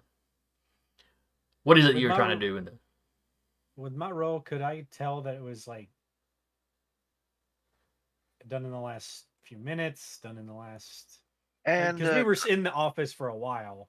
You were in the office for like 5 or 10, or for like 10 or 15 minutes. Okay. because we saw him leave the building to go get him. Yeah. Mhm. So yeah, the body is still. I mean, Well, yeah, I just wanted to. He's still warm. yeah. at this point. If you check his temperature, he's probably cooled off a little bit, but just touching him, you can't really tell. Okay. You know, it hadn't been long enough for the blood to really be pooling much. You know, if you have a body sitting there for a while, whatever direction it's laying, you'll start getting like bruises. Since I just kind of thought about this, since I found the comms, a good little something, take a little of the blood that was pulled from the comm as it was broken off. I get a little sample of that, see if Rabbit can look at it. This way, at least we can confirm it's Phokas' blood. That's not a bad idea. She'd have to have like his records. I'm sure the base would have them. Particularly if he's missing, we'd probably get them. Yep. All right, Uriah, you're in the you get to the comms unit while they're still moving towards the barracks. You know, you walk in, the people there were expecting you. The commander said we were supposed to cooperate with you, but he didn't say what it was we were cooperating with you to do.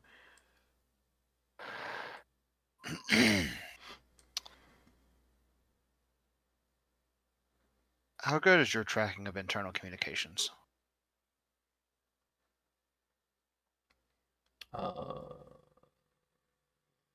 Well, all the official base communications come through here.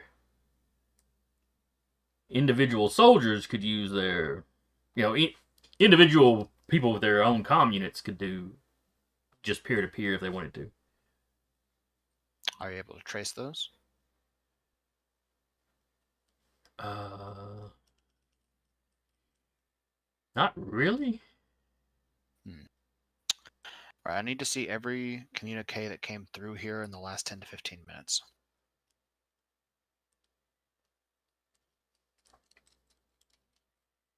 Okay, and they go and they pull it up. He's gonna meticulously read through every single one of them.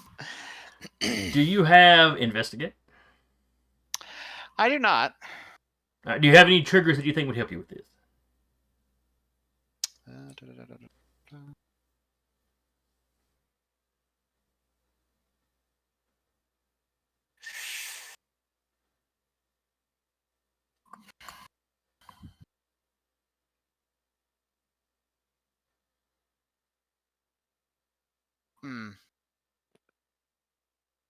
No, probably not. Just roll 20. Yeah, you can still make a roll. 20 plus your grit. Yeah, my brain was sitting there going, invent or create, because it does say new approaches to problems, but I'm sitting there going, what kind of new approach would he be doing, though? Yeah, he's just pouring through information here. Yeah. 6. No, you're not. I mean, there's been a lot of different departments in the base are communicating with each other all the time.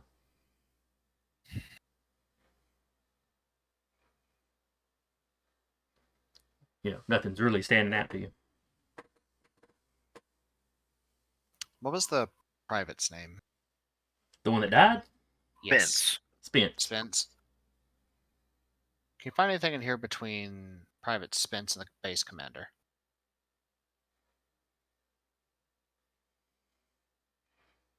The commander's info should come through here, and you can find where he'll with that 6 he'll use the excuse he's still not the best at reading this planet's language yet.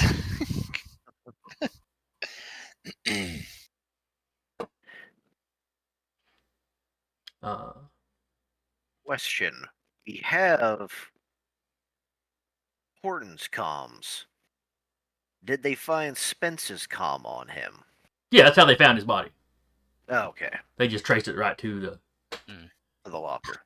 But yeah, you find where you can easily find when you're asking them that, they can easily pull up, you see the last communication that was unanswered that he sent. You can see where he sent him something about the time y'all were arriving. Presumably the orders to go down and meet y'all. Okay. And if you go to like the previous day or something, there's a few more,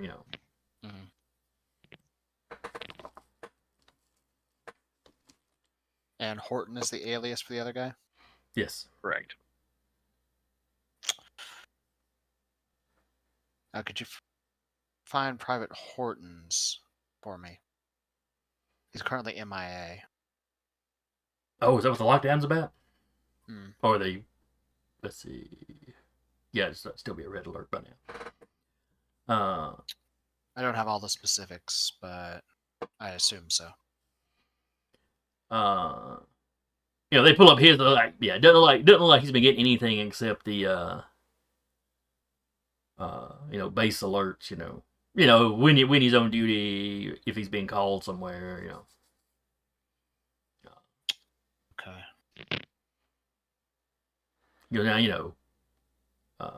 If he was doing peer to peer with people he's friends with, we wouldn't have a record of that. Understandable. And even with the jamming, peer to peer works fine within the base generally. I'll go back to that. He'll pull out his comm and is like, "Hey guys, do you currently have Private Horton's comm with you?" Freddie, I believe you're looking at it. Yes. Oh, good. Well, because he's in communications, he went off on our own ways.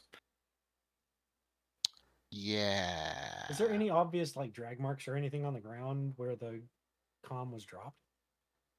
If you got some kind of spot, go ahead and give me that. I do. Yeah, and that's what I used before.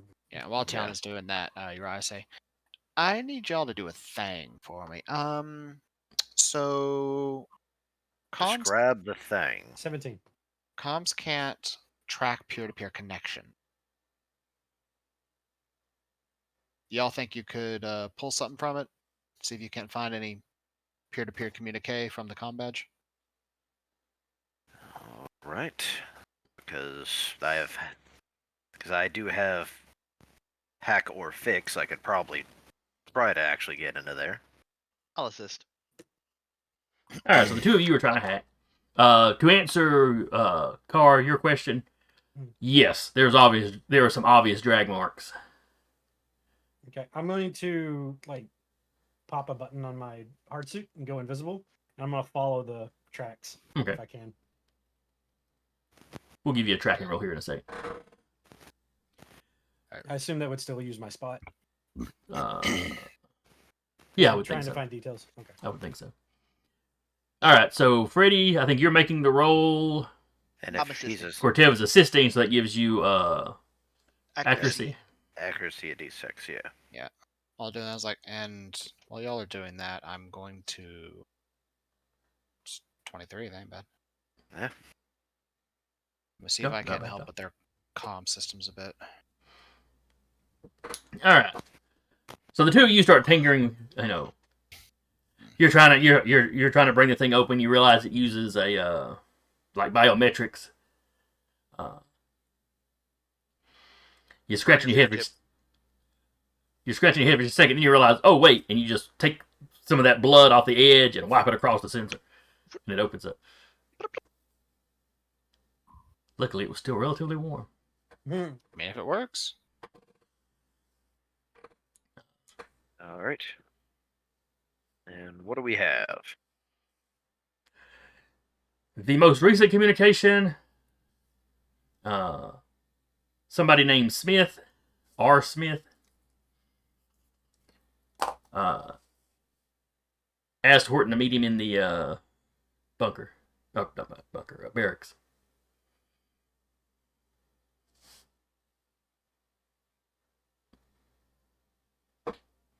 I will. And the name's R. Smith. There's like, a identifying number and stuff too. Well, let's run that number then. It's another soldier here on the base. It's one of the MPs, actually. I get Commander Griffith on the line. He's with y'all. Yeah. Oh, okay. Yeah, he came to the site. Okay. I just the second I saw this, I immediately point that out to the commander. R. Smith requested Horton to meet him at the barracks just prior. He immediately contact the MPs, and he wants Ronald Smith brought to him immediately. He's dead too. He's in the locker next to Spence. Let's say as he's hearing that over the comm, Uriah go, need y'all to track R. Smith for me now? See if you can't pull anything on him. They pull up R. Smith.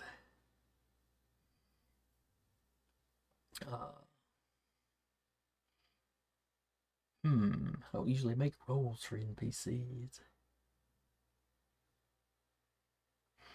Give me an investigate roll, Uriah. With accuracy. Okay.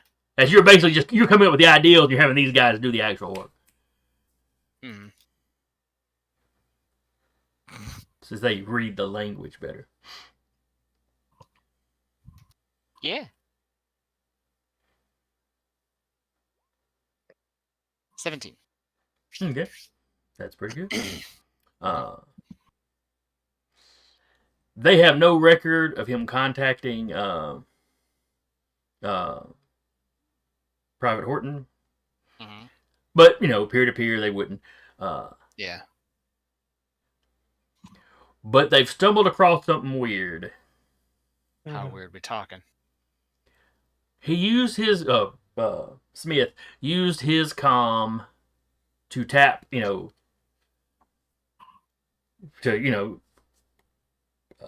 run a signal through the main comm units.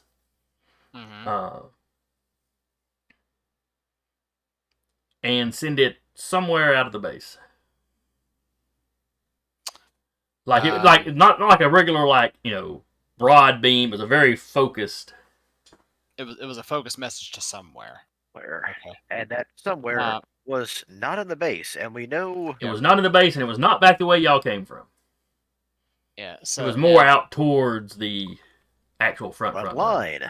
Okay, so Uriah, which kept his comm line open, so rest of the team heard that as it was being read out.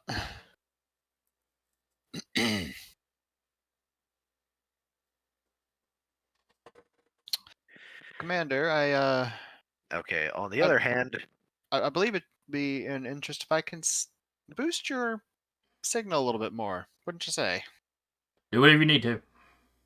Aye. And Uriah, while you're there, you've got the direction the transmission went to, correct? You said it was a focused beam? It was a focused, looks like a tight beam band directed toward the front line, yes. So common sense, although margin of error would dictate it could be the opposing side. Not just that. Considering it was a tight beam, is there a way to judge how far away that message was sent? Depending on signal strength. I can see about correlating that. Okay. And I'll give that a shot. Do so. And that's hack fix, and I'm pretty sure you got that one. I do.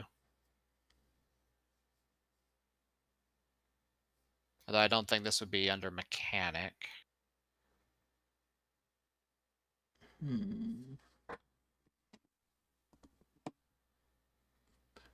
Let's see here.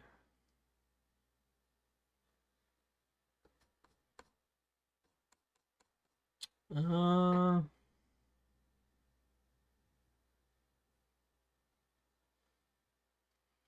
don't know if hack fixes it.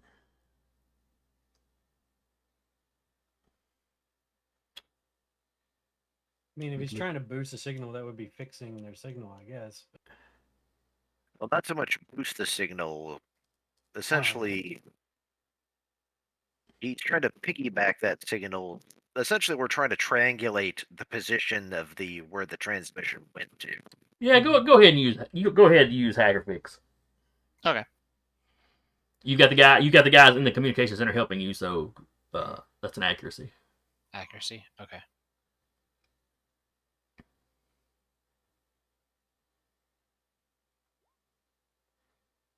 $11. So. Ooh, just barely. Mm-hmm. Given that it was tight beam, and the further out it went, the more it would spread, and the more the jamming would start to affect it at that point. Yeah. And the angle that the actual dish altered for this signal. Probably a ground-based target. Okay. Somewhere within, I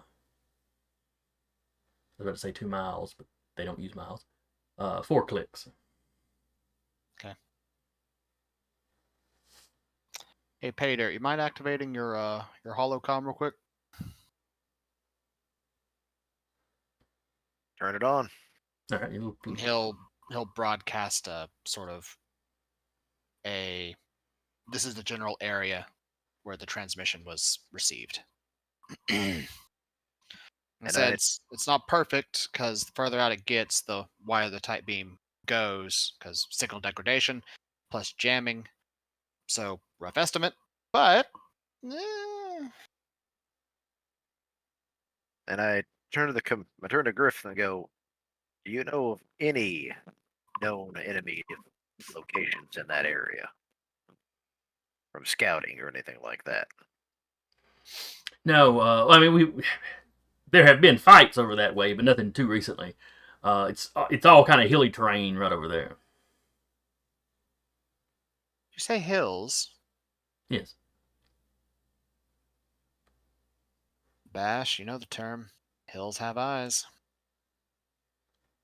I really don't think the hills here do, though. But they probably have guns. Or bunkers. Or other lancers. Anyway, I'm going to work on that system now. I'll keep my comm open for you all. And I'm going to spend the rest of this scene, while we're in narrative mode, doing an invent and create to try to make a better boosting system. Okay. And unless I'm specifically called out for something, I should say. Yeah, because the one thing I thought, since we actually figured out when he sent it, do we have a timestamp? That was essentially right, more or less what we can assume, right when he had probably captured Phokas. The signal he sent out was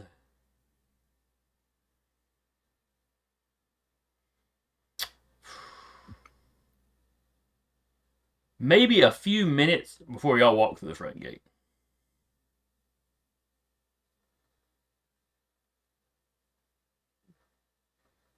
So he knew we're here for Phokas, and was trying to extract him before we could. That is certainly a possibility. Okay. Rabbit's still trying to follow the tracks. Sorry, Carl. I almost completely forgot about that. No, you're good. I was waiting until they got done. It's all good. All right, and you rolled a 17 for that, so that was a success. No, I hadn't rolled yet. I got a 12 for that. Oh, okay. The 17 was for spotting the tracks. Because I was following the tracks, and you said we were going to do another roll for that. So the tracks drag, staying behind the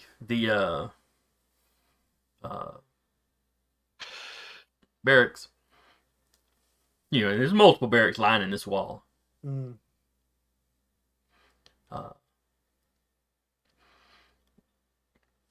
They drag back a ways until they get to the last barracks. And then you can kind of tell that they laid him down. Mm-hmm. And there's a lot of footprints and moving around. And after that, There's no more drag marks. But it's like the other people's footprints. And it's not like real regular. It's, this is just hard packed dirt here, but where you're finding the prints every now and then, they seem to be leaving firmer prints. Leads you to believe they were carrying him at this point. Okay. Probably in something. So since they cover some open ground.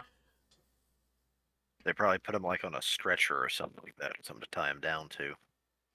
And it seems to be going towards the mess hall.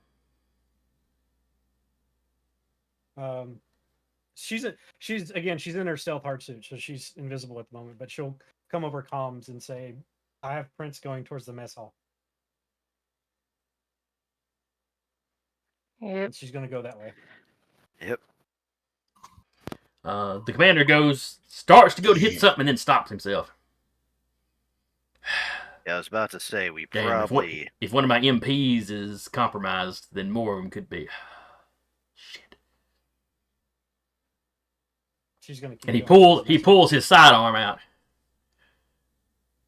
I was like, hell, Griff, it's like we're doing this the old-fashioned way. Yep. You hear from the comm, don't worry, I have grenades. Good thing I recertified on this thing recently. Yeah, I don't know if I'll have time to do that signal booster before joining them. You can stay and do the signal booster, or you can join them. Or I can join them. Okay. I guess I'll say, hey Bash, if you need some heavier ordnance, I have some grenades. Want to swing by and grab them? Well, I'm disappointed you did not expect me to bring my own. If you need more, I have grenades and thermite. Have fun. And he probably hears over the comm like the fists tapping together. I'm armed. Ting ting ting. Cling, Yes, cling, you cling. are. Clang clang clang. I hope you enjoy and that they work quite well. As he basically made like the power fists from Fallout. Of course you would. They're still not accurate, but when you can knock someone on their butt, it doesn't matter. Yeah. Well, here's the thing. If you hit and you knock them down, they become prone, which means accuracy. Go to sleep, go to sleep, go to sleep. So once you've knocked them down, then the brutality you're really good at. I'm just imagining that scene from Hogwarts. Like, go sleep, go sleep, go sleep, go sleep, go sleep. Yeah. Okay. So in that case, yeah, Uriah will stay and work on maximizing as much of the power as he can out of that. All right. So the rest of you are headed towards their base comms. the mess hall. Want me to go ahead and make that roll? Yeah, if you want to. Okay. This would be an event create. You've got people helping you, and access to the whatever equipment the base has got. So definitely advantage or accuracy. How much accuracy then? Because I am also mechanic. I guess that got you 2 accuracy then. Okay. All right. So, oh jeez, 13. It says 15 for me. Well, yeah, because I rolled 2d6, and you only take the highest number. Oh, that's right. Okay. If you roll multiple accuracy die, it's whatever the highest number is. Yeah. Got it. Okay. So Still a 3 success though. plus 10. So it's taking you some time. Yeah. By the time they're finished in the mess hall, you'll be done. But you have succeeded. You'll be able to communicate with the wider area. I rolled a 3, so that's a 15. Your license level 1. My invent create has a +5 right now, so I have a +6 in patch, so. All right, Tiana, you'd get to the mess hall first because you were in the lead. I did a skill focus up, so that's why I have 6. Okay. She's gonna keep following the tracks. Do they go into the mess hall? They do, though not in the front. They go around to the back, like a kitchen entrance. Okay. Is the door open? It's closed. It's not locked or anything, though. Is there a window? Not. There's windows at the front of the mess, but not necessarily the back. Essentially, he wants to make the place isn't haunted. I mean, I'm invisible, but She's gonna walk around to where she can see into a window and see if she can see anything in the window. Okay, so you approach from like the side. If you go further back behind it, you can see a window there that it's like there's a sink here and there's a window and there's a dude there washing a bunch of dishes. Someone got the worst duty. Sure, they could automate that, but then how do they punish people? They don't have KP duty. Exactly. Yep. So does it actually go into the back of the kitchen? That they go into the back of the mess hall? The door that you saw, the track kind of stop at, that would walk them into the back area of the kitchen. Like this guy washing dishes would have seen that door, would have seen somebody come through that door. Well, potentially, he seems to be really focused on his dishes. She relays this to her team. How can you tell how spaced out their feet were? Because if they shoved them in a box, they'd be closer together than if they were on a stretcher. Could I tell that? Not with 100% certainty, because it's not like just a constant stream of footprints. It's every now and then. But yeah, they do seem to be kind of shuffled together. Okay, I relay that. And there's maybe more variety of prints after that section where they clearly stop for a minute. So probably more than 2. Mm-hmm. You're confident more than 2, yes. Whether it's 3 or 4 or 5. Because if they walked him in with a stretcher, that guy would have noticed. If they saw 2 guys carrying a box, then that's less conspicuous. Mm-hmm. She's gonna go back to the back door, and she's gonna say, "I'm at the back door." Okay. You wait for just a minute, and everybody else is caught up with you. Yep. The commander doesn't hesitate. He just walks right to the door. Does anybody go in through the front, or is everyone at the back door? Nico, you and me want to take the front? Go around back, as that way someone's with Tia. Aside from the commander. You're expecting to see Tia there, and there's nothing there. I can handle the front. All right. So Vika goes around to the front. And there's people, it's the mess hall. There's people sitting in there eating. Yeah. There's people serving. The side door opens up into the actual back area. If there's get in line, grab some food, she'll just kind of grab a small something, just kind of position herself and be watching folks. Okay. So those of you at the back, like I said, the commander opens the door and walks in. Yep. Tiana just walks in behind him. And back up, yay. Yep, I'll follow. The dishwasher, notices the door, and then he realizes the commander, and he, drops what he's doing and, salutes. And brings his hand up, a little bit of soap suds flies into his hair. Drips down into his eye. Then I'll actually ask, did you see anybody come through this rear entrance? Just some guys making a delivery.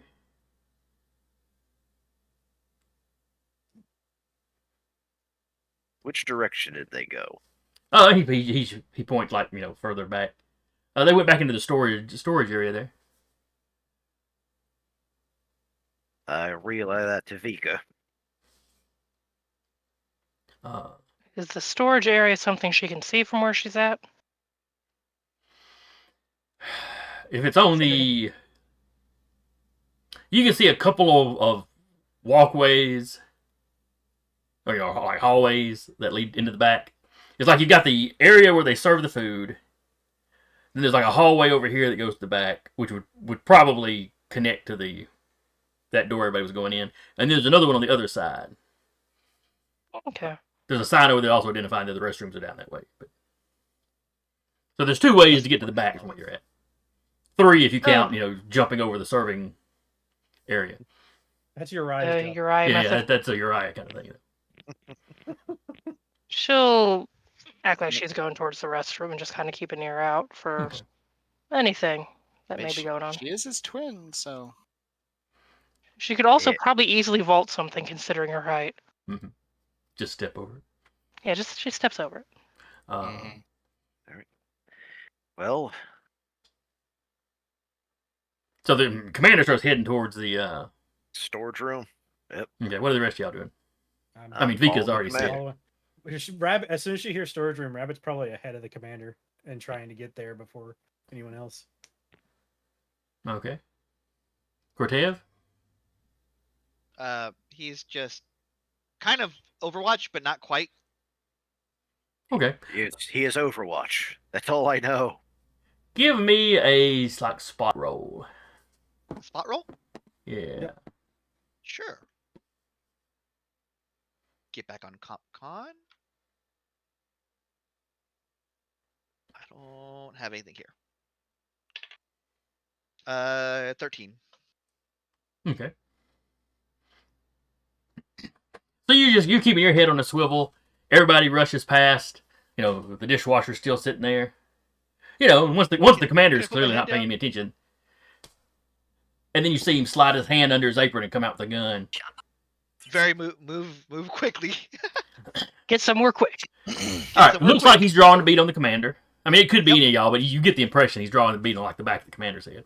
Move somewhere quick and then just I don't have a lot of weight, but I can use the momentum of my movement to tackle him. All right, so just you're trying to fly and tackle. Okay. He doesn't have the strength, but he has the mass. Do you have a trigger? Agility. Yeah. Oh, you said moving somewhere fast. Yep. Wait, it's moving somewhere fast really for attacking, though. No, we kind of did that earlier, but... It's not necessarily that I want to attack. I want to disarm or enable this to not... Get there quickly before he does his Yeah, thing. the speed is the most important part. You're not going to damage the guy necessarily with this. But unless, if you get a crit, I'd probably let you go ahead and damage him as well. Sure. Get some more quick without complications, but with speed, not necessarily stealth. Yep.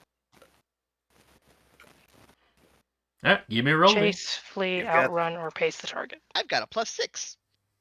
You got the anime speed lines to charge the man. I got +6. I got a 20. Nice. So we will go ahead and knock a couple of health off. Oh, sorry, +7, so 21.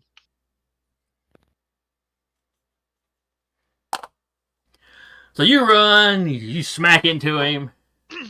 You kind of slam him against the sink. One of his elbows goes down into the dishwater. The gun goes off. Yep. But just up into the ceiling. Yep. Pew. Vika, everybody in the mess hall, it's coming out of their seats. I feel like I have him behind his arm like that, like gentle persuasion. Gentle persuasion. Anyone looking less surprised and more, oh shit, it's go time? Give me a spot to roll. Now, all the rest of y'all back there, the commander is spun around when he hears the gunshot. Tiana's still going towards the storage. Would that, would I add anything in particular? Is that a set thing or just add the grid if I don't have any triggers? There's an insight trigger, but if you don't have it, then that's probably one of the. Yeah, I don't think I do. She's not very insightful. Yeah. Bless her. Just a d20 plus your grit, then. Grit. Just roll a 20. I mean, how hard can it be? Yeah. I did, and I rolled a 14 and got a 20. That is another 20. Yeah, no, that's not 20. She gets a little bit too many people run into her. She's more concentrated on would you stop running into me? Yeah, so a lot of people. Some people are milling around not sure what to do. Several people are just running toward. They heard the gunshot from the back. They're moving to the back. She's gonna move that direction and make herself very big and very loud, saying, "Move out of the way!" And you've got some people that park, that jump out of the way, and then realize they don't know you. Take it up with. She has big F off gauntlets on. Take it up with her.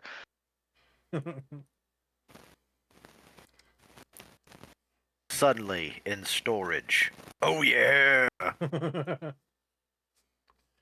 She wishes an MFer would. She really does. All right, so Tiana, you're back among, there's a storage room over here with shelves. There's some of the coolers and freezers and stuff. Mm-hmm. Do I see anything like people or otherwise? Give me a spot. 17. Okay. I'm rolling a lot of 17s on spot. You're just observant enough. What was that? Oh, yes. Over in the storage area, you hear somebody moving around. I'm keeping my eye on that area, but I'm trying to see if I can get a better look. I'm not trying to get close. I'm just trying to see if I can get a Well, better you got the look stealth suit thing going on right now, don't you? Yeah. And it doesn't go off until it doesn't go away until I take damage. So as long as she's not stupid, she's fine. Or as long as you don't trip over something or make noise. Yeah, exactly. You creep into that room, and you see somebody crouching down behind some of the crates. He's got a gun out. He's in an MP uniform. Mm-hmm. Do I only see the one guy? That's all you see. To be fair, that's a normal reaction to hearing gunfire in your mess hall. She's gonna where she can keep an eye on the whole area, but she's gonna stay back and not make a sound or do anything. She's just gonna. Did we ever get a picture of what was his name, Mr. Smith? You did not. Mm-hmm. Things were happening too quickly. It really just was not a matter of time. Yeah. He had ordered the other MPs to find this guy. So Yeah, and also after Jeremy tackles the gentleman, where he's trying to do forceful persuasion, there is now a shotgun up against his forehead. Okay. Do not. Cortev, there's a shotgun up against your forehead. Not mine. Oh. No. That makes more sense. Yeah. And I say, drop it.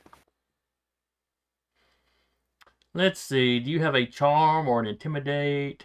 Yes. Because that's one of the... Considering the things that I realize I might have to be the face of the party, I took charm. Alright. Give yourself an accuracy for having the gun just on his face already. Alright.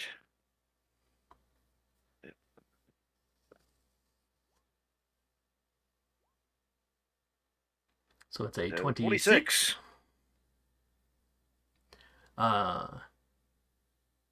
When you start talking, he looks real defiant. And then that cold metal presses against his forehead. He's like, Drop. And he opens his hand and the pistol falls down into the soapy water. And then I politely ask, where is Horton?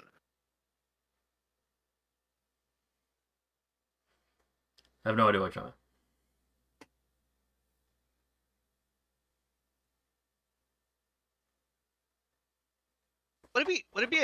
Would I be able to have any restraints on me? Just even little zip ties or something? You're not a cop. However, while he's got the gun barrel to him, here's a clang. I press my toolbox, and a pair of cuffs pop out. Oh, that's right. You've got that little printer thing with you. Yeah. Yep. Hang on. Grab him and then just restrain his hands. The commander sees all that. And, as soon as he clocks, y'all got that under control. That dude is unarmed and restrained. He turns around and keeps heading. Vika, you have stepped out into the back room. Tiana Tiana's going to go behind a crate and then, like, as quietly as she can, send her location to the others without saying anything. Essentially, you text us, just type it in the pretty comms. Much. Yeah, pretty much. This is an MP pointing gun down hallway here in this location.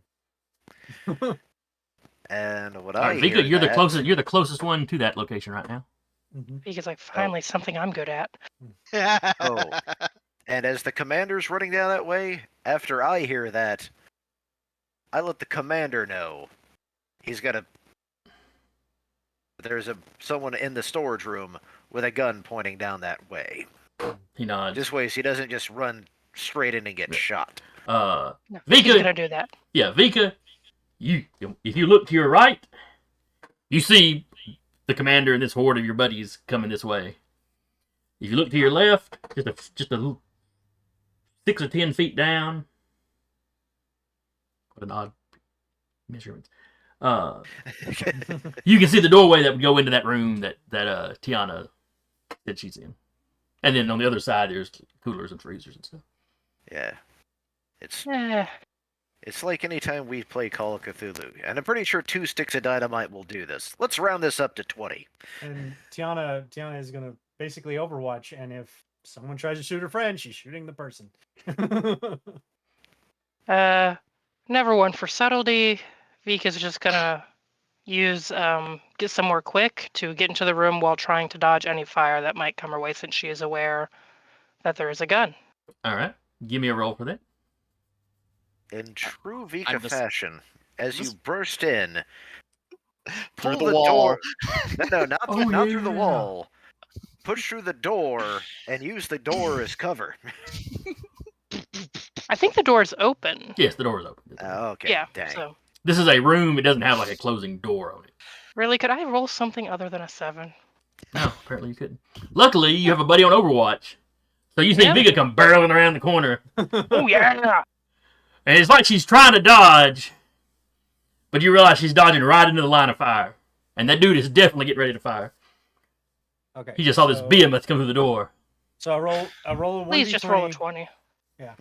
I roll a 1d20 and then I add my grit. But then because I take someone out, I add a +2 to that, correct? Correct. Oh, wait. It's the... Yeah, skill focus. He rolled a 20, didn't he? Well, I rolled a 22. Just roll a 20. My stealth is still engaged. It's if I take damage.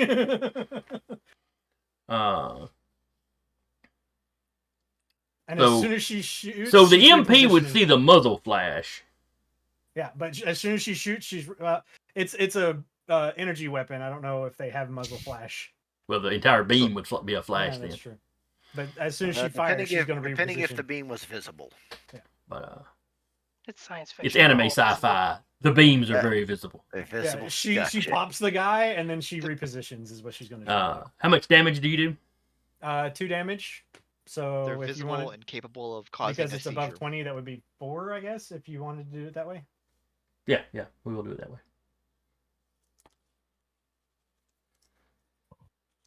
Overwatching rabbit here. You've found your niche. Apparently. So you see a shot go over the other side of the room. The guy in the MP outfit kind of yells. His shot goes off, but it goes way wide, though he was clearly shooting at you. There's some choice words said, and then she pretty much just tries to rush and tackle the guy and hold him down. Right. She might punch him once in the face, just because. All right. Congratulations, you are now better. Well, I mean, here's the thing. You do have that upgrade. Yeah, but it's also inaccurate. Still. Just roll 20. I'm going to go with her trying to just give him an affectionate tackle. All right. And Give me a maybe roll. unintentionally punch him in the face. Would... You'll hear over the comms. Be careful. There's probably more than one in here. I only saw the one.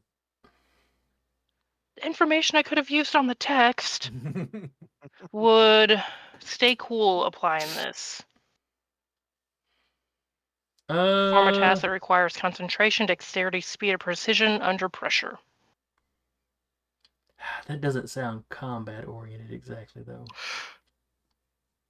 Well, I mean, staying cool while under fire is kind of what I'm thinking of.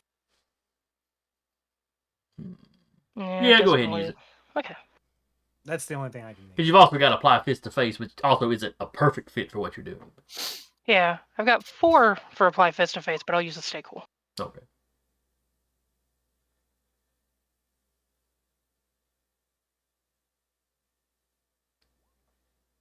A little bit better, an 11.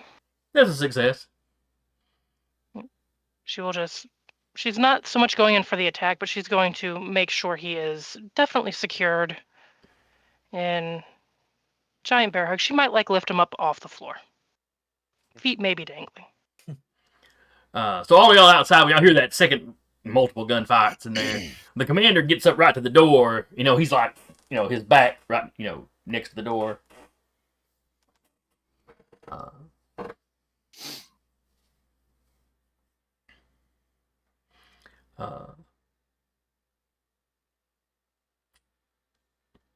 I'm going to assume he would have gotten all y'all's names, even though we didn't specifically go over it.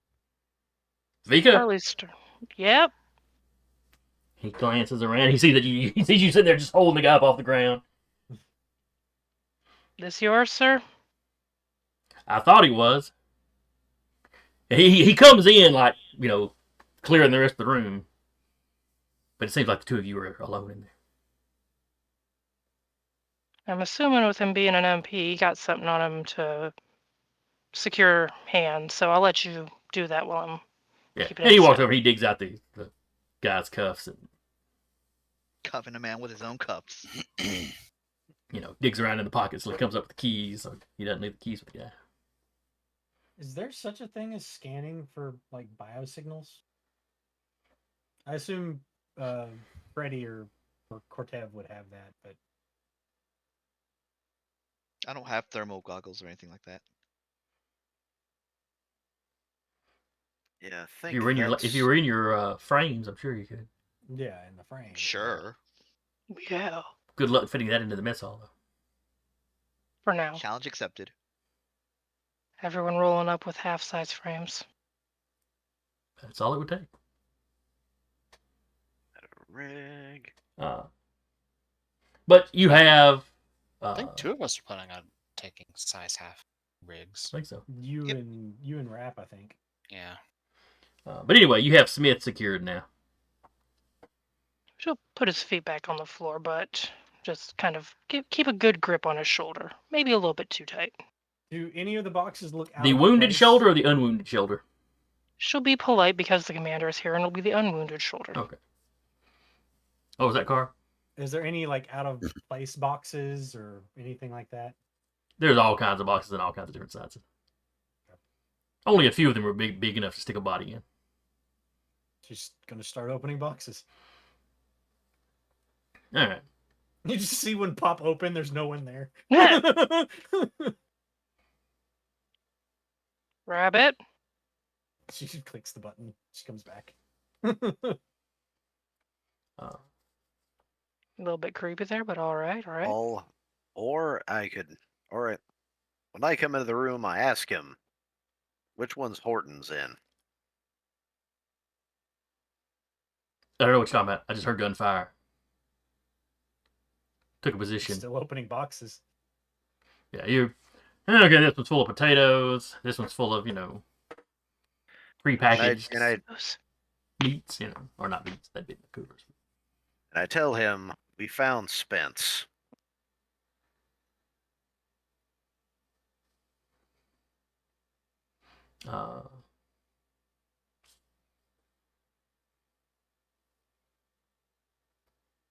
There's a very brief pause before he goes, I know what you're talking about. Who Spence is that? Vika's hand switches to the other shoulder and might squeeze a little bit. Sorry, I got it. My foot hurts. I just gotta shift my weight here.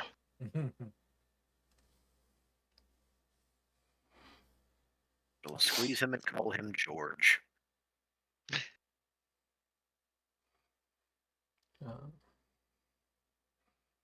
Anyway, So none of the boxes contain Horton. after restraint. No, you don't find Horton in any of the boxes. What was that, Freddie? Or Patrick?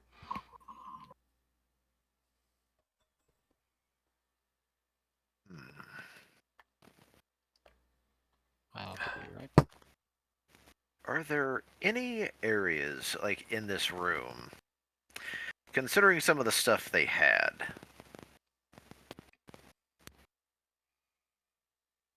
any empty spaces that would actually fit the dimensions that we think it would be? Like, where a person could be? Yeah, that's interesting. Why don't you give me a... what role would that even be? I mean, investigate, study, or something in great detail. Yep. You're studying the surrounding area. Yep. And while you're doing this, the commander is like grilling this guy, but he's not really giving up any information. Yeah. All of the tracks that I spotted were going to the mess hall, right? Like Correct. All of them. Okay. 12. All right, that beats a 10.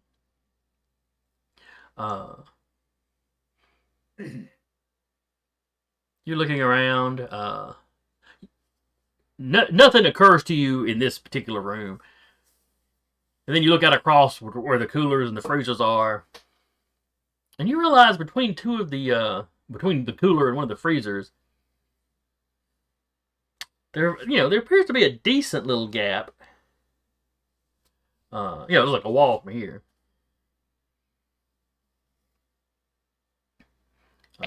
But if that's just full of insulation or or whatnot, you could hollow that out and put somebody there.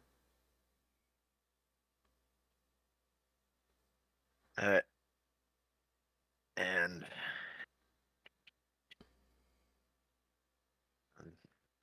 I just go, Gianna. Yep. Come with me. I think I want to check something out. She follows.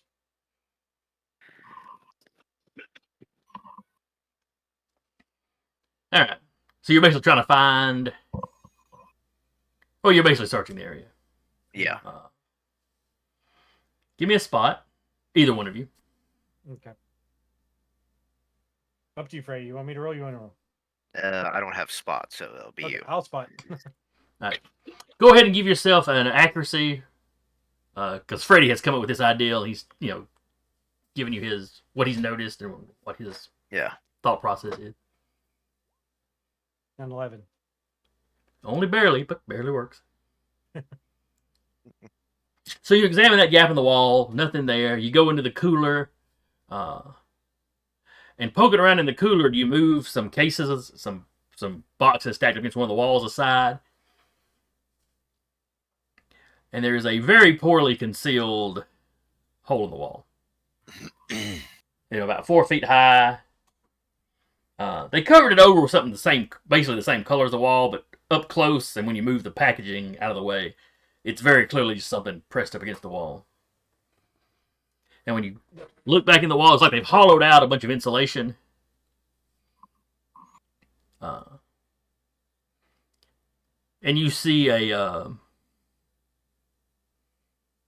not even in the box anymore. You see Justin Phokas just laying there. He's got some sort of like medical looking patch attached to the side of his neck. And they've got him kind of wrapped in a blanket. Do I only see him, nothing else? Yeah, you only see him. Okay, well, with my size, I'll crawl in there and pull him out. And then I'll do a patch check on him. All right, give me that roll. The patch check. He's dead. Let's hope not. 21. Well, if he was dead, he isn't now. He's got a big lump on the back of his head. And big lump on the back of his head. There's a cut there that's it's scabbed up just fine. But being a scalp wound, you can see where it's run all down his arm. Mm. And you know, scalp wounds bleed real bad, so that's not too surprising. Yeah. Other than that, he appears to be uninjured. Examining that thing on his neck, it's some kind of sedative. And the patch application, this would keep him under for a good 24 hours, maybe longer. And I relay that. Yeah. So you're gonna resuscitate him, or? I mean, well, no, he's still breathing. He's He's breathing and everything, but this sedative, like, I don't have anything that can kick him up, do I? Yeah, no. I mean, he'll wake up soon if you take the patch off. It's a time release. Okay, she'll take the patch off. And you know, so you pull the adhesive off, and there was a needle that went in, but you know that comes out with any trouble. You're a professional. You know how to remove this thing. Yeah. You know, without the constant drip of the drug, he'll probably be out another hour or two. I radio the commander. We found him. Oh yeah. He's When alive. y'all went poking around in the cooler, they were all either standing at the door watching or searching the rest of the place. I recommend not keeping him in the infirmary and keeping him somewhere a bit more secure until he wakes up. Can we not just take him with us? I mean, would you want him waking up in my mech within an hour and then him trying? Honestly, your mech's probably the best place to do that. The commander, with all due respect, because y'all have been doing good work, he would like his docs to take a look at him. That's no problem. I'm just requesting that he not be put in the infirmary and be put somewhere more secure. We won't leave him in the infirmary, but we're going to go check him out in the infirmary. I'm sure one or two of us coming along won't be a bother. He would like as many of you to come along as want to. Sounds Because fantastic. right now he can't trust. He knows he has a security. He has link no now. doubt that most of his men are good and true. But the way Tiana was talking, there was more than 2 guys, and y'all have only captured 2 guys, so there's still some guys. Yeah. That he needs to find.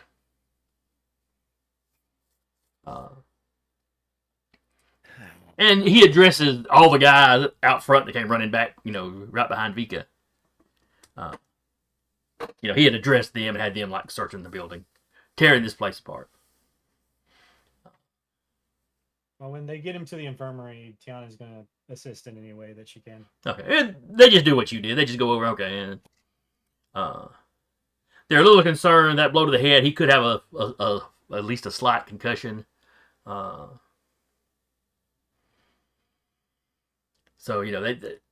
they'll feel a lot easier, once he's awake. They don't like the idea of y'all taking him somewhere other than the infirmary. Well, she wasn't saying not to take him to the infirmary, just somewhere more secure. Just don't stay in the infirmary. Yeah. Well, that's the thing. The docs aren't real happy about you taking him out of the infirmary before he's woken up. Okay, yeah. But the commander kind of overrules him.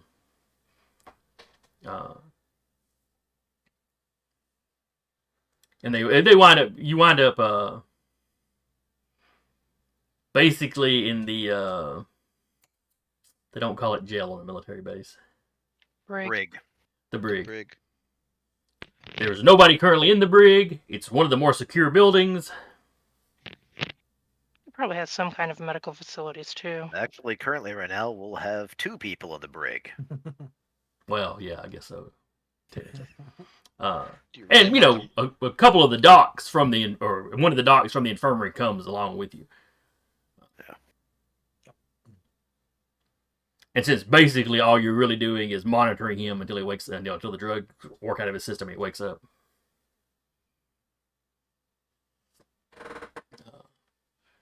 And yeah, the 2 you captured get locked in there. The commander basically goes off to interrogate them with some more of his people. And tells you, well, you don't have to come contact him. Yeah. Ping him on his comm if there's any change. You can tell he's a little stressed out by this. Oh yeah, that senator's son you were supposed to take care of. Whatever happened to him?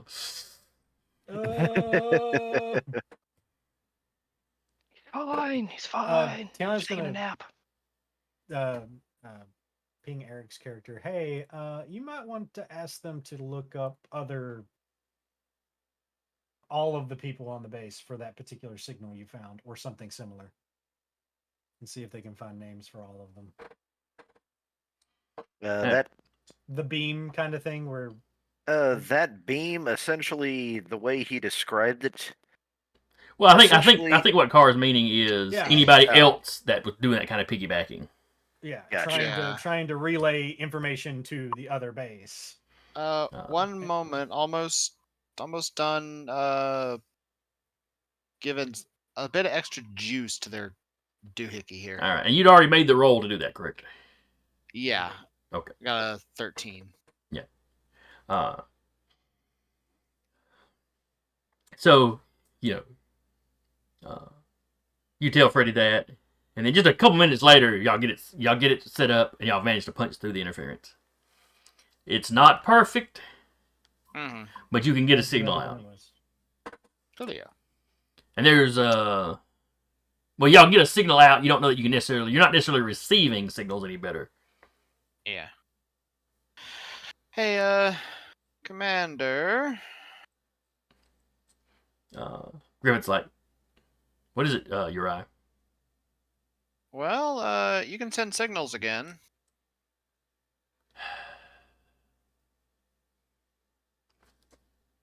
And he just uses his comm to patch through the system. He sends out a quick report to his immediate superiors.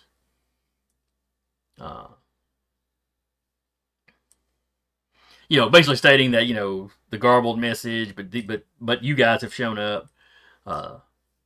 There was a kidnapping. There was a murder on the base, an attempted kidnapping of Private Horton. He is unconscious, but otherwise seems to be unharmed. Like I said, he gives it's brief because he's not super confident of your of how long your work will last. Getting out, which is why he used the alias, not the other one. Yeah. Well, yeah. Trying to send an encrypted signal would probably use up more bandwidth, but I assume, I don't really know.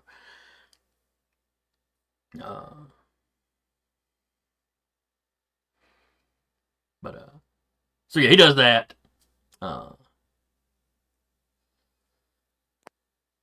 Let's see. Then you can start doing the investigation, he suggests, or actually some of the other guys in the room start doing that. Yeah, he'll start delegating since they're under his command right now. Air quotes, because not directly, but they were told to work with him. Yeah. He'll start delegating to have you check this bracket of names, you get this bracket, etc. Okay. And then he'll have a bracket for himself once he's done making sure that whole you can at least send signals works again, and then he'll check his bracket too. Okay. Knowing what to look for now, they come up with 3 more people that have piggybacked like that. Okay. Within the last month. Right. He will. Was one of them the commander? No. Okay. Does that correlate with what Tiana was seeing as far as the footprints? Like at least 4-ish possible footprints? Let's see. 4-ish sets, I guess. Yeah, you weren't completely sure. I knew there was more than 2, but maybe 3 or 4. More than 2, probably not more than 5. Okay. And that's just, that we're dealing with, that we're hauling this guy around. Okay. Uriah will calm his crew. It's like, are any of you with the commander right now? Y'all are just down the hall from him. Yeah. Huh? Okay. I've got 3 more names, and I'd feel better telling you all through our encrypted line versus just doing a base-wide thing. I will. And he'll give the names. Yeah, I'll let the commander know that Uriah found these 3 people used a similar piggyback to that type band transmission within the last month. All right. You'd walk into the interrogation room. Thank you for that, Freddie. He thinks for a second. And then he requests a couple of specific people to come to the brig. Some of the higher ranking officers, people he's known a long time. He will set them to going off and suddenly grabbing these guys. After all the gunshots and everything, Tiana's still going to make sure her team is okay. But she's not going to go too far from the guy. Yeah. I know no one took damage, but she's other than Uriah, pretty much all of you are in the brig, so. Yeah. Yeah, I don't think any of us took damage. None of you took damage, but she's still going to double check. Yeah. And Uriah in a completely different building. I'm fine. I'm not checking on you. Just those in the immediate area. Your building's locked down, so unless one of the traitors is one of the guys working with you, you're fine. Is it? The names don't match up to the list they gave you. Find out. Just don't do any Suddenly work. Uriah has a gun to his head. I really hate to splatter this brain all over the computer. It's a really nice brain, apparently. But no. Within an hour, Phokas is waking up. He wakes up. He sees, oh, Doc, what happened? Who the hell are all of you? What am I in the brig for? Crimes against And as I sort of look around to make sure no one else can visibly hear it, I have bad news, Justin. The enemy found out who you are. I gotta go home, don't I? Yeah, because the reason why you just woke up, there was someone they tried to snag you in the space.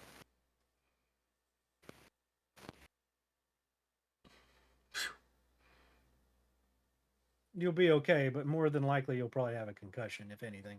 Yeah, I feel a little loopy. Wait, you guys are Union? That is correct. Yep. This goes all the way to the top. Maybe. From the comms. Yeah. So he's getting up, and while he's doing that, the medic has pulled out the little light. He's checking his eyes, confirms that it's a mild concussion. Normally, he wouldn't suggest that he travel, but considering the name he just overheard, he's kind of like, oh, okay. Yeah. Well, people already know. Fuck it. Rip the Band-Aid off. And we will wrap here for the night. Woo! So next week, if y'all want to hang around and question the guys a little bit, you can. Or if you just want to immediately make plans to beat feet back to your base, you can also do that. Just depends on how much of a rush y'all want to be. The trick is, though, we know they have at least 3 people. Did they get word off that the plot failed? Well, the plot only just now failed. Yeah. Check our mechs before we leave, so definitely. For listening devices. Listening devices. Y'all better jot all that stuff down so y'all remember next week. Yep. Yeah. So I hope y'all had fun. I enjoyed it. Hope anybody that comes by, or if anybody swung by and watched, hope you enjoyed it. If you come by later and watch or listen, hope you enjoyed it. I hope you join us next week. Again, I was your storyteller for the evening, Jason. And with me was Patrick as Freddy, Jeremy as Cortev, Eric as Uriah, Carr as Tiana, and Sarah as Vicar. Vika. Not a vicar. Not a vicar. Vicar. That's a totally different thing. Different game. Totally different thing. And we will see y'all next time. Did you bludgeon them, Vicar?